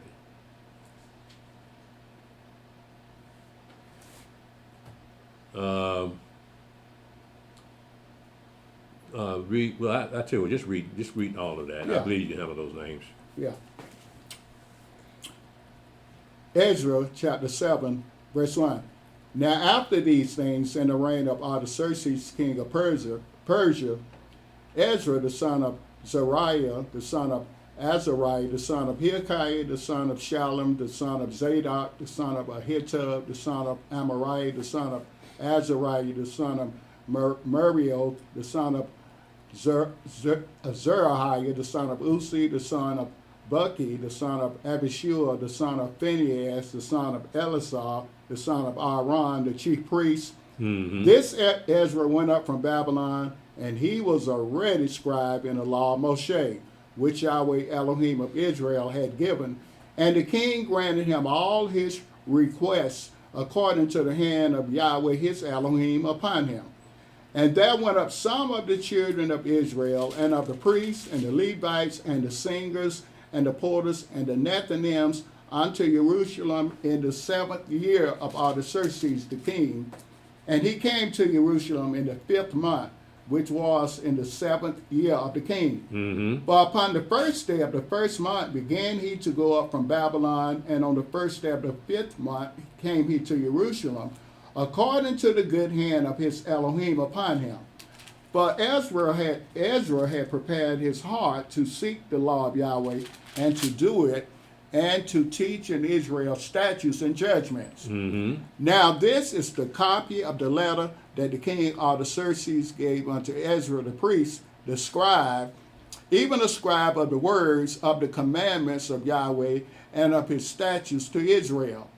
Artaxerxes, king of kings, unto Ezra the priest, a scribe of the law of the Elohim of heaven, perfect peace, and at such a time. I make a decree that all day of the people of Israel, and of his priests and Levites in my realm, who are minded of their own free will to go up to Jerusalem, go with thee.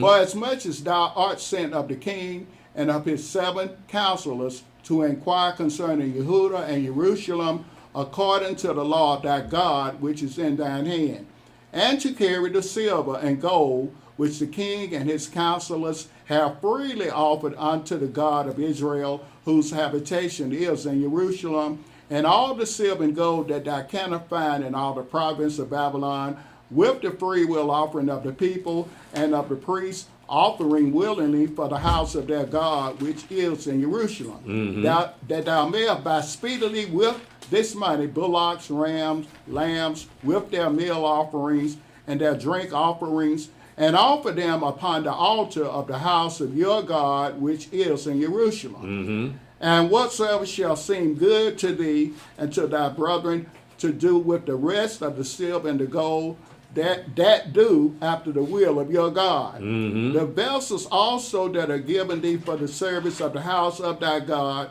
those deliver thou before the God of Jerusalem. And whatsoever more shall be needful for the house of thy God, which thou shalt have occasion to bestow it out of the king's treasure house. And I, even I, Artaxerxes the king, do make a decree to all the treasurers which are beyond the river, that whatsoever Ezra the priest, the scribe of the law of the God of heaven, shall require of you, it be done speedily, unto 100 talents of silver, and to 100 measures of wheat, and to 100 baths of wine, and to 100 baths of oil, and salt without prescribing how much. Whatsoever is commanded by the God of heaven, let it be diligently done for the house of the God of heaven. For why should there be wrath against the realm of the king and his sons? Also we certify you that touching any of the priests and Levites, singers, porters, Nethinims, or ministers of this house of God, it shall not be lawful to impose toll, tribute, or custom upon them. And thou, Ezra, after the wisdom of thy God that is in thine hand, set magistrates and judges, which may judge all the people that are beyond the river, all such as know the laws of thy God, and teach you them that know them not. And whosoever will not do the law of thy God and the law of the king, let judgment be executed speedily upon him, whether it be unto death, or to banishment, or to confiscation of goods, or to imprisonment. Blessed be Yahweh Elohim of our fathers, which have put such a thing as this in the king's heart, to beautify the house of Yahweh which is in Jerusalem, and has extended mercy unto me before the king and his counselors, and before all the king's mighty princes. And I was strengthened as the hand of Yahweh my Elohim was upon me, and I gathered together out of Israel chief men to go up with me. You can't have a better friend than a king. He get things done for you. Yahweh moved him because Yahweh set up the kings too. Go ahead, Brother Stephen. Ezra chapter 8, verse 1. These are now the chief of their fathers, and this is the genealogy of them that went up with me from Babylon in the reign of Artaxerxes the king. Hold up, Stephen. I want you to go through all them names. I know you bad, man. You ain't that bad. Drop over here to verse 15. And I gathered them together to the river that runneth to Ahava, and there abode we intense 3 days, and I viewed the people and the priests, and found there none of the sons of Levi. Isn't that Eliakov's wife name? Ahava? Yeah, Okay. that's her name. Go ahead. Verse 16. Then sent I for Eleazar, for Ariel, and for Shemaiah, and from Elnathan, and for Yarib, and for Elnathan, and for Nathan, and for Zechariah, and for Meshulam, chief men, also for Yorib, and for Elnathan, men of understanding. And I sent them with commandment unto Iddo, the chief at the place, Cassiphia, and I told them what they should say unto Iddo and to his brethren, the Nethinims, at the place Cassiphia, that they should bring unto us ministers for the house of our Elohim. And by the good hand of our Elohim upon us, they brought us a man of understanding, of the sons of Mali, the son of Levi, the son of Israel, and Sherebiah with his sons and his brethren, 18, and Hashabiah, and with him Yeshaiah of the sons of Merari, his brethren, and their sons, 20. Also of the Nethinims, whom David and the princes had appointed for the service of the Levites, 220 Nethinims. All of them were expressed by name. Then I proclaimed a fast there at the river of Ahava, that we might afflict ourselves before our Elohim, to seek of him a right way for us, and for our little ones, and for all our substance. For I was ashamed to require of the king a band of soldiers and horsemen to help us against the enemy in the way, because we had spoken unto the king, saying, the hand of our Elohim is upon all them for good that seek him, but his power and his wrath is against all them that forsake him. So we fasted and besought our Elohim for this, and he was entreated of us. Then I separated 12 of the chief of the priests, Sherebiah, Hashabiah, and 10 of their brethren with them, and weighed unto them the silver and the gold and the vessels, even the offering of the house of our Elohim, which the king and his counselors and his masters and all Israel there present had offered. I even weighed unto their hands 650 talents of silver, and silver vessels, and 100 talents, and of gold, and 100 talents.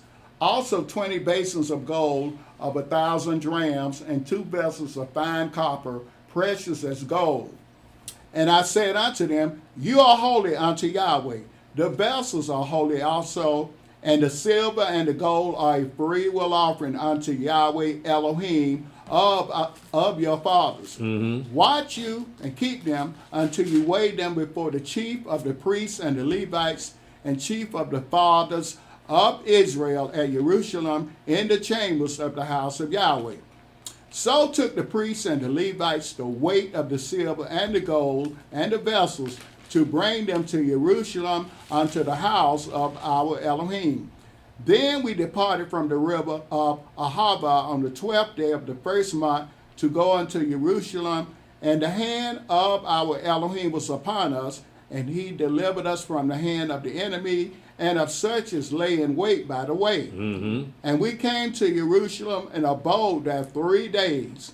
Now on the 4th day was the silver and the gold and the vessels weighed in the house of our Elohim by the hand of Merimoth, the son of Uriah the priest, and with him was Eleazar, the son of Phinehas, and with them was Josabad, the son of Joshua, and Noadiah, the son of Binui, Levites, by number and by weight of every one, and all the weight was written at that time. Also the children of those that had been carried away, which were come out of the captivity, offered burnt offerings unto the Elohim of Israel, 12 bullocks for all Israel, 96 rams, 77 lambs, 12 he-goats for a sin offering. All this was a burnt offering unto Yahweh. And they delivered the king's commissions unto the king's lieutenants and to the governors on this side the river, and they furthered the people and the house of Elohim. So we have Yahweh looking out for his people to return back to the way they used to worship in the old days. With us, again, this is all new to us. We don't have an altar burnt offering. We don't have any animals. So everything we're doing is through the Spirit. That's the best way you can put it, because this is very carnal here. This is flesh. You have to offer up animal sacrifice for whatever reason. But now we don't have those animal sacrifices, so now we got what we do is try to emulate what our fathers did back in them days by having sermons, having service. Now, for instance, on the Passover, did they have a convocation on the Passover, Feast of Unleavened Bread? I mean, did they ever come together like we do here? We didn't read And have a service, have someone speaking? I don't think we did. I don't think we never did that. This was a thing where our people actually ate. This is food, right? So it wasn't nobody standing over and saying, well, This is why Yahweh gave you this. This is why Yahweh did that, and now they didn't have that. This whatever they did, they sat down and ate the meal and went home. Except when the men had to present themselves before Yahweh, they could do that all together at the temple. But the rest of the holy days, why would you need to have a service? You got these animal sacrifices on the Day of Atonement. Because all you're doing is fasting. So why do you need a service to tell you got to fast? They know what the law says. Right? So it's quite different back in them days than what we're dealing with now. What Yahweh doing is giving us what we can deal with without the animal sacrifice. Even though the animal sacrifice is coming back. But for the time being, we don't have that to look forward to like our fathers did. Because they relied on those animal sacrifices so that they can confess their sins because they have a substitute sacrifice in the animals because they themselves are supposed to be sacrificed. So when the animal sacrifice come back, will we have a service? Or you think we will have a service? Maybe not. You probably do it like this, Okay. because what we're doing here is unique. Our father didn't do what we're doing now, but it was out of necessity to fulfill the rest of these holy days and the rest of the law. We had to find some way to celebrate this service without the animal sacrifice. And so that's what we're doing here, and I'm pretty sure it may go back to this, that you just go up there with your animal, get it butchered, get it cooked, eat, and go home.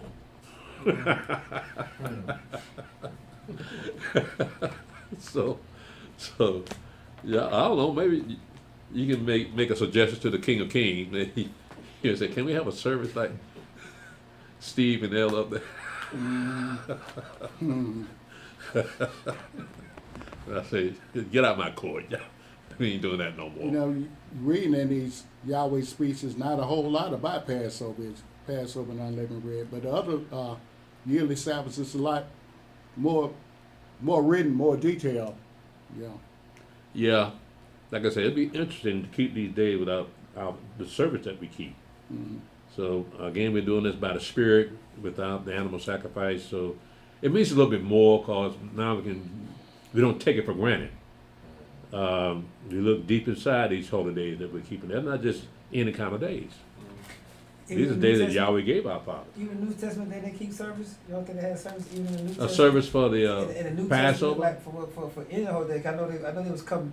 They was all coming together to the temple, but there wasn't nobody speaking. You don't think? I don't think so. I don't think so. They had the priests there that all put the sacrifice, but as far as doctrine, them teaching doctrine, I doubt if they did that.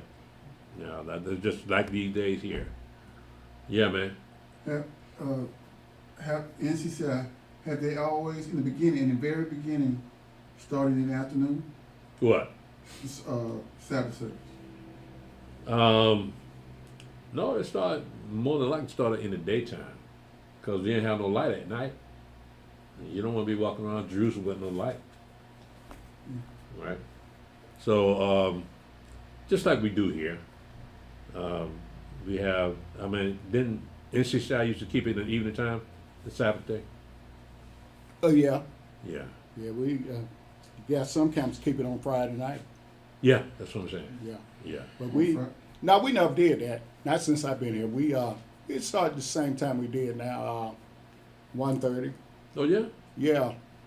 In fact, we had some people wouldn't come, and the elder pushed it up to 4 o'clock, and then in the summertime he kicked it up to 6 o'clock and still won't come. He said, "Man, I ain't even playing with y'all no more. We'll be keeping Sabbath with them Christians this summertime." So he put it right back to 1:30. okay. But I don't remember. Now they could have done that before I got here. Maybe when Gideon was there, he probably could tell you about it. But Yeah, yeah, we just did it on our, what they call Saturday afternoon. yeah. So I imagine back in these days they kept the Sabbath and whole days in the daytime, because I think we just read where they had so many animals to sacrifice that they were still there at nighttime. Mm-hmm. Right, so the Levites and priests had to keep it moving because he had so many people there, so many animals to take care of. So I mean, some of us might be of the tribe of Levi, and you might be in the temple, and you might be part of the people that make the sacrifices. You don't know. Might be a Levite, Zach. Ooh. You minister unto the elder. No, He yeah. might be a Levite. Why you say that then? He minister unto you. He might be a Levite. You minister under there. What you doing? Well, they always call me a Levite. They say I minister unto the elder, got cold, minister unto him, so they say I'm a Levite. I want to be Judah, though. No. Whatever we got in store, I want to be Judah. And Yeah, the elder no. Jacob, you say everybody want to be Judah. Yeah, you're right. I want to be Judah too. Yeah. I ain't worried about the house of David. I just rather be Judah. Yeah, well, just be part of Israel is enough for me. I gotta be in a special tribe.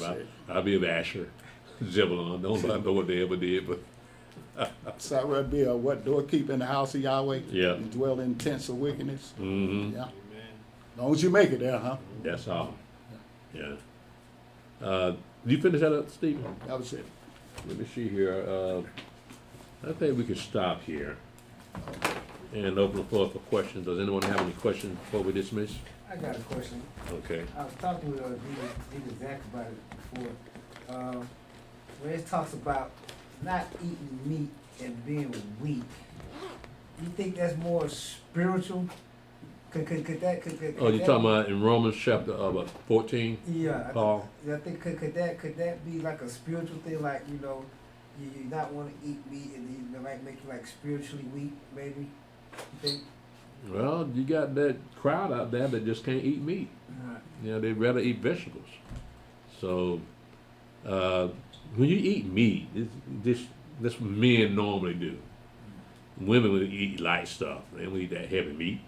They'll cook it and prepare it for the man so he can get fat. But for the woman, she'll eat something light. So that's what Paul is equating them people that eat herbs as weak. Because that's what women used to eat back in the days. Right. So men ate meat, women ate herbs. And men started eating herbs too. That ain't no big deal. I mean, but if you eat herbs, if you're vegetarian now, you better learn how to eat meat. When the kingdom is set up, you're gonna eat some meat. Yeah. Prime ribeye.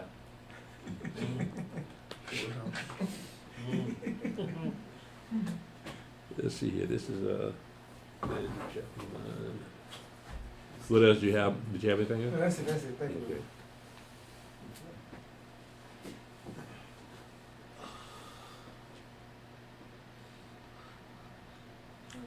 Let's see, that'll be, yeah, that's right.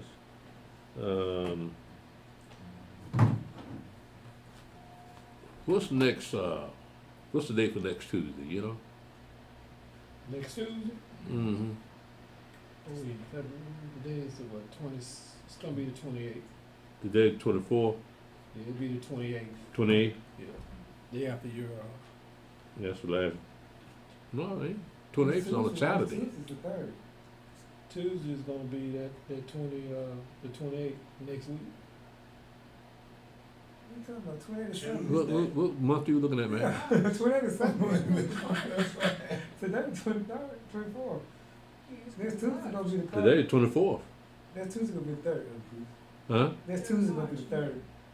You did what? It's gonna be the 3rd. Thursday? That's it. Third. Third? Yes. What'll be a third? Next Tuesday. The what? You said next Tuesday, right? Yeah, it'll be third. Yeah, 3rd. Okay, thank you, man. Seven. March the 3rd. Hold on, something ain't right. Wait a minute. Your You phone got the right You year? got the right year? That year don't look right. You all right, man? In the future, in the past. Man. All right, I'm gonna see. Does anyone else have any questions? No? Let's see what's on chat. It was in the little riot. What? It was in the little riot. I ain't got my glasses. You see, I can't see. I know. Well, have your glasses, man. I went off and forgot them. I'm paying the price too. Yeah, but you just sitting there looking at the book. You don't see I nothing. can't do you? see nothing. I see. I try to cut my flashlight on. It's still didn't work. All right, let's see here. I have on Facebook Elder Tobiah. Yep. Okay, Shalom Elder Tobias, Shalom Brother David on YouTube. Shalom Brother Alahayim, Sister Malaka.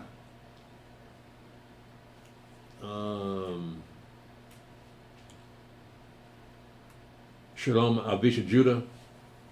Shalom Brother Adawam and Yasharala. Shalom Brother Eliyahu ben Israel. I talked to Brother Eliyahu today. He got to go under the knife again. You know, he got a bad back. Yeah. Yeah, that brother in constant pain, man. And it kind of reminds me of Enoch's back. They got his back messed up too, so they got to work on his spine all the time. Same thing with Eliyahu. They got to work on his spine all the time, man. It's in different places. Like I think it's probably to happen by this coming Friday, and they got to work on the upper part of his spine. They can't touch the middle part or lower part of his spine yet, but that the top of his spine that controls the legs, because his legs feel heavy, so they're going into using micro surgery equipment. So you want to be sick, hurt somewhere, this is the best place to be. Yeah. All right, let's continue here. Shalom, Brother Adawan. Shalom, Brother Eliyahu. Shalom, Brother Sister Shamayan Ben Yasharala. Shamayan Yasharala, Elder. Shalom, Kevin Birch. Shalom, Darrell Simmons. Shalom, Elder Mick. Shalom, Susie Garman. Shalom, Brother Roosevelt Petrie. Shalom, Brother Gregory Rucker. Shalom, Juju Brown. You ever talk to him? Yeah. Okay. He's gonna have to do it in April. April. Yeah, cause he got What part of April? Because the holy days around about that time. it's gonna probably be that first week, that first Shabbat come April. Cause he got to go. He had to go back to the doctor after. Oh yeah, that's right. He getting what? Okay. Circumcision, yeah. Uh, You gotta go 3 weeks. You gotta go 2 weeks, but you can't get in the water. They'll get an award. You can't get in the water. Oh, can't get in for the 2 water? weeks. Yeah. Boy, I'm glad I'm through with that thing. Yes, sir. Shalom, Brother Mickey Anderson. Shalom, Brother Yaakov in Israel. Shalom, who wants to know? Praise Yah. Shalom, Brother Ahodiah. Shalom, Melinda Curry. Shalom, Sister Yashar is love. Shalom, Sister Rachel, Body Israel. Shalom, Elwin. I hope I pronounced that correctly. Shalom, Brother Eric. In the book of your Leviticus, my Leviticus, the dietary law mentioned the unclean foods, but in the book of Mark, it says all foods are clean. Which one should we follow as Hebrew Israelites? I think I know what you're referring to, Mark. Let's go to Mark, Brother Eric. Let's go to Mark and see what you're reading here. It's saying the same thing that you're saying here. I think it's in Mark 7. Let me see here.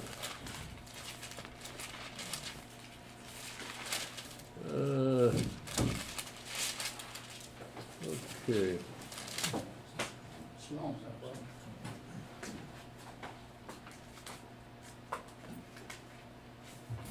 No, let's see what it says. Mark. You didn't say what book that was in. Let me see if I can find it.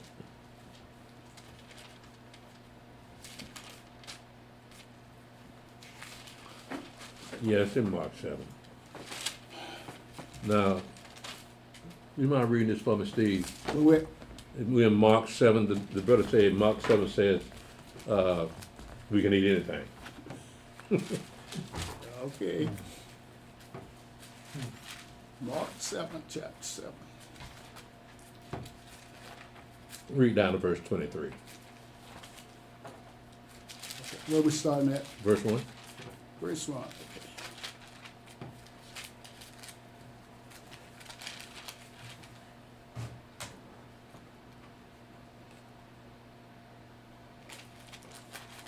Mark chapter 7, verse 1. Then came together unto him the Pharisees and certain of the scribes, which came from Jerusalem. And when they saw some of his disciples eat bread with defiled, that is to say, with unwashed hands, they found fault. For the Pharisees and all the Jews, except they wash their hands off, eat not, holding the tradition of the elders.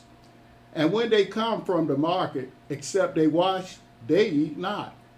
And many other things there be, which they have received to hold, as the washing of cups and pots, brazen vessels, and of tables.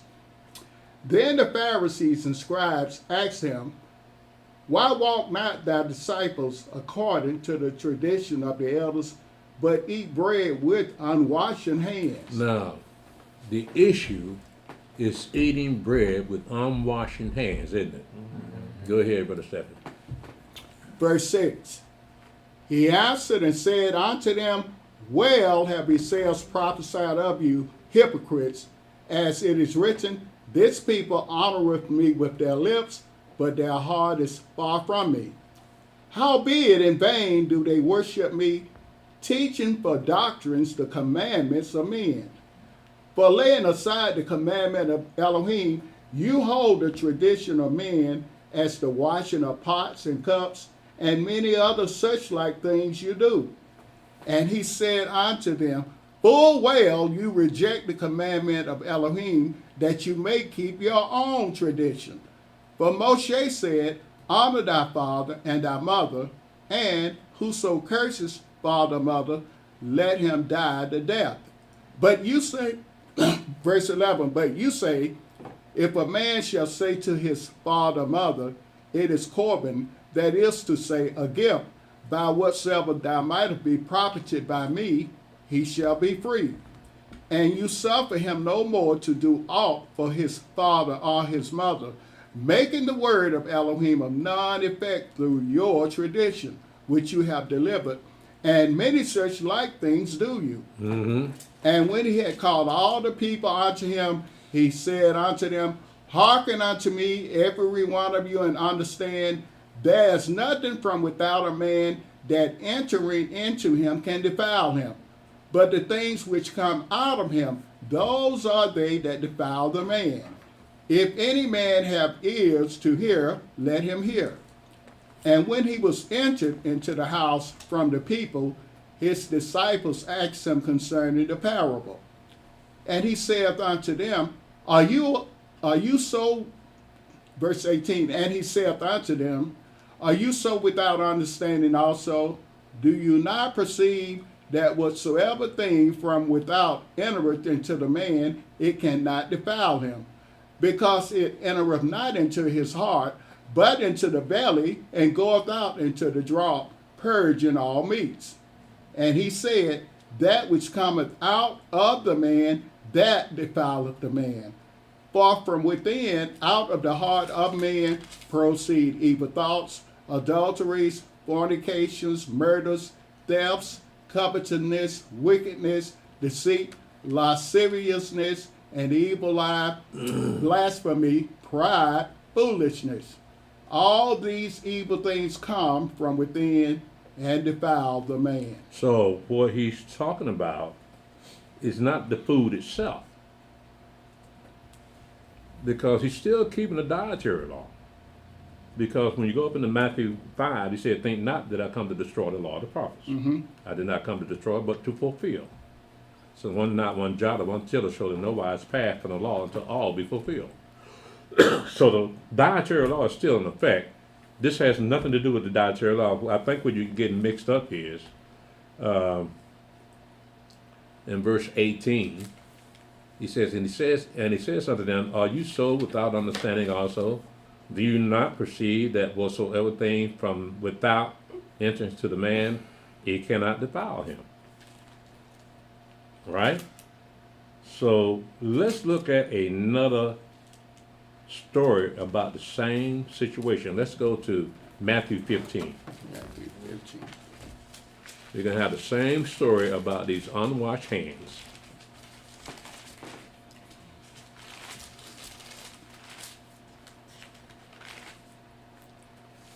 And Brother Stephen, pick it up at verse 1. Matthew chapter 15, verse 1. Then came to Yahshua scribes and Pharisees, which were of Jerusalem, saying, Why do thy disciples transgress the tradition of the elders?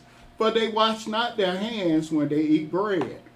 But he answered and said unto them, Why do you also transgress the commandment of Elohim by your tradition? For Elohim commanded, saying, Honor thy father and mother, and he that curses father or mother, let him die the death. Mm-hmm. But you say, Whosoever shall say to his father or his mother, It is a gift, by whatsoever thou mightest be profited by me, and honor not his father or his mother, he shall be free. Thus have you made the commandment of Elohim of none effect by your tradition. You hypocrites, well did Esaias prophesy of you, saying, This people draweth nigh unto me with their mouth, and honoreth me with their lips, but their heart is far from me. But in vain they do worship me, teaching for doctrines the commandments of men. Mm-hmm. And he called the multitude and said unto them, Hear and understand, not that which goeth into the mouth defileth a man, but that which cometh out of the mouth, this defileth a man. Now keep in mind, he's still talking about the washing of your hands. This was the whole issue. Mm-hmm. The Pharisees had a problem with them, his disciples eating with unwashed hands. That was all. That's what it's all about, eating with unwashed hands. Go ahead, Brother Stephen. Matthew chapter 15, verse 12. Then came his disciples and said unto him, Knowest thou that the Pharisees were offended after they heard this saying? But he answered and said, Every plant which my heavenly Father have not planted shall be rooted up. Let them alone. They be blind leaders of the blind, and if the blind lead the blind, both shall fall into the ditch. Then answered Peter and said unto him, Declare unto us this parable. And Yahshua said, Are you also yet without understanding? Do not you yet understand that whatsoever entereth in at the mouth goeth into the belly, and is cast out into the draught? But those things which proceed out of the mouth come forth from the man, and they defile the man. For out of the heart proceed evil thoughts, murders, adulteries, fornications, thefts, false witness, blasphemies. These are the things which defile a man, but to eat with unwashed hands defileth not a man. That's what this whole thing about. People have taken Mark and ran west hell with it, saying, well, we don't have to eat clean foods no more. We can eat anything we want to eat. No, he was talking about unwashed hands. Right? That's the issue. The whole issue was eating with unwashed hands, and they took that book, that Mark 7, and made it a blank statement. Said we don't have to eat keep the dietary law no more. Well, in here it says I wasn't talking about dietary law when I said you can eat anything. Nothing in your mouth that you come in your mouth could be considered unclean because you're keeping the law. The whole issue was eating with unwashed hands. It had nothing to do with the dietary law. So if you think you can make it over into the kingdom with that kind of mindset that you can eat anything, you're going to be very disappointed. Yeah, them preachers that's how the preachers make you want to keep eating pork back in the day. He'll be put out the kingdom. But he got the butter too, ain't he, Elder? Yeah, them preachers do that. What that Peter, when that sheep was let down to him with all manner of beasts and stuff, Yeah, I know. Peter said, nah. I imagine whoever this guy is, Eric Harris, I bet he's a Christian. Oh, yeah. I bet he's a Christian. You got a point, Eric, because we don't expect Christians to keep none of Yahweh's law. It's something Muslims don't even eat. Christians eat everything. Shalom, morning, Chris. Shalom, brother Abraham. Shalom, brother David ben Israel. Shalom, Jimmy O'More. Shalom, Sharia Yasharala. Shalom, Sister Abigail Israel. Shalom, Tamika Woodears. Shalom, Neil the P. Shalom, brother Adrian Davis. Shalom, Shaul ben Israel. Shalom, brother Clarence Marks. Sister Yulita. Shalom, brother Alahayim. Praise Yah. Brother McAnderson, can Matthew 23 and 19 show how every time someone tore down our altars to Yahweh, it didn't mean anything, and that's what Yahshua HaMashiach was telling them. Yahweh is everything and is a blessing, and that is He alone that sanctifies. Let's see, Matthew 23 and what, 19? Okay. You fools and blind, for whether is greater, the gift or the altar that sanctifieth the gift.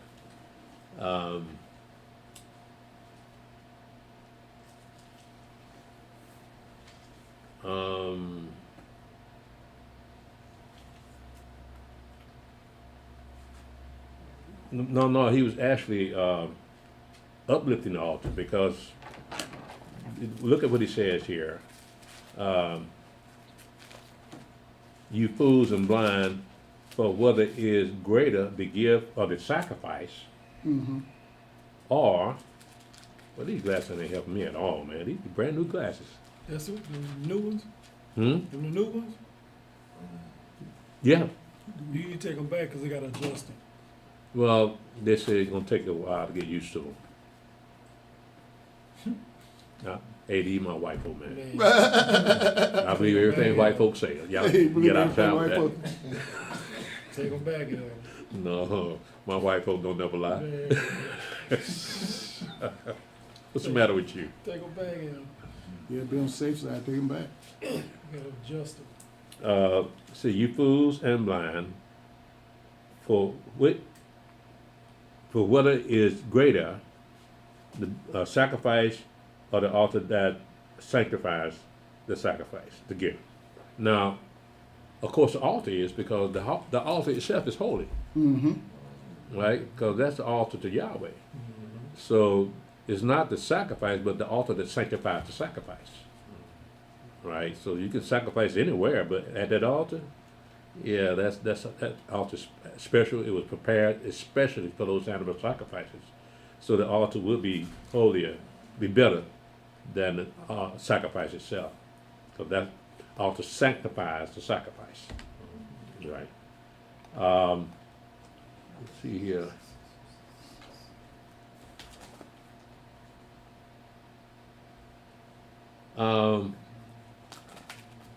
He did not tell them to tear down their altar, because considering the fact that the altar burnt offering is going to be coming back when the kingdom is set up, until all be fulfilled. So he's not referring to the altar. And more than likely he's referring to himself, because he was the one that's going to be offered up, just like the other animal sacrifices. He's going to be offered up for the sins of the children of Israel. So I imagine, let's see. So it didn't have much to do with the altar. But nevertheless, Yahweh did give us a law and told us how we're supposed to entreat him. And so you go back to the Levitical law, the Levitical sacrifices. It tells you what animals were proper to bring to the sacrifice and what animals were not. But what the Mashiach was showing them was that the animal sacrifices wasn't doing them no good, because it wouldn't change your conscience. So it gave them something else to think of, when he told them, no man comes to the Father but by me. Right? So in other words, he said, I'm taking the Aaron's priesthood. I'm taking that over. So that you don't have to come up with an animal sacrifice at that particular time. So all you gotta do is come through me. Use my name to sanctify so that he can make intercession when you confess your sins. And so you can be forgiven. But yes, blessings do come from Yahweh, but he still wants you to do what he tells you to do. Okay. Nickel, Tuesday is March the 3rd. You heard what I was looking at. I appreciate that, Miguel. I'm almost certain there is a blood moon on the full moon. Is that right? Have y'all heard about this? No.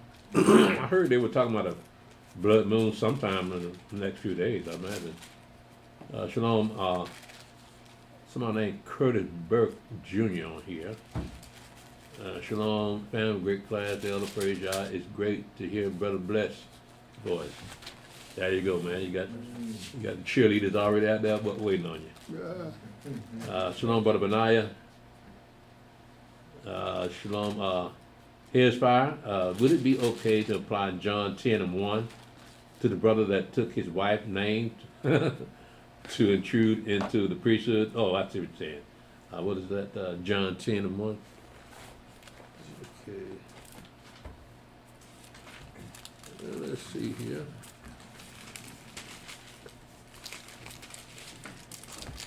All right. It's a very, very I say unto you, he that entereth not by the door into the sheepfold, but climbeth up some other way, the same as a thief and a robber. And so you're saying that to the brother that took his wife name to intrude into the priesthood. Oh, he talking about in Ezra. Took Barzillai's name. Yeah. Yeah.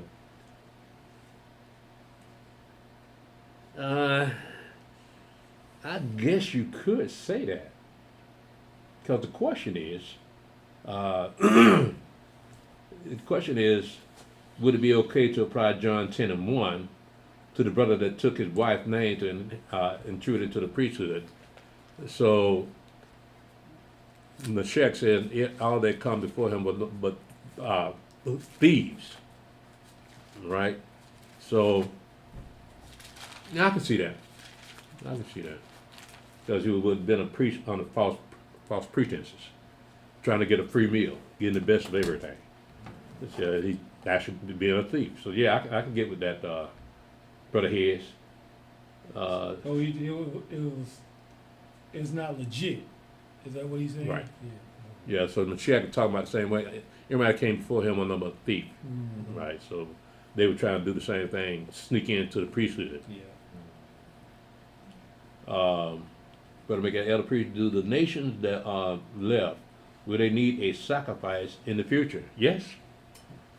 They will need a sacrifice in the future. As I mentioned before, I don't know if you heard me or not, but according to Isaiah 19, the Egyptians will have an altar of burnt offerings in Egypt. And we're going to be there too, but nevertheless, being that we be a kingdom of priests, that we'll be scattered to all the rest of the countries, all the rest of the nations, teaching them Yahweh's word. So that goes back to Exodus 19, where Yahweh offered us the priesthood, be a royal priesthood and a holy nation. Well, that's finally going to come to pass, that all 12 tribes of the children of Israel will be holy people. And we'll be a holy nation. So, now what does that mean, though? What will we be doing? Because again, the sacrifices belong to the Aaronic priesthood. So, how will these people, unless you got some Levites or some priests over there in the land of Egypt, or some other places where they're scattered about, they can handle those animal sacrifices. Remember, Aaron had a bunch of sons. Well, not a bunch of sons, but a bunch of sons came out of Aaron. And so, because David had to put them on courses. So we might have the same situation here, that with the Levites, we'll be in other people's countries. But as far as the sacrifices go, we got to leave the Levites there. You know, that's just my guess. I'm not saying that's for sure, but they're gonna. If it's written in Isaiah 19 that they're gonna have an altar there to call upon Yahweh, then there has to be someone to administer that altar. It's got to be a priest. Yeah. Yeah, they're gonna need a priest unless they bring the sacrifice to Jerusalem now. They live a lot of these people live a long way away, so I don't know if that'll be feasible. I wanna live with my people. Nah, yeah. And plus you ain't gonna have no cars and I wanna live with all my people. yeah. That's what I said. I want to live among my people. Well, I don't see anything else on here, so I'm gonna go ahead and get on up out of here.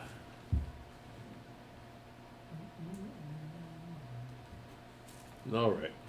Facebook, YouTube, thank y'all for joining us.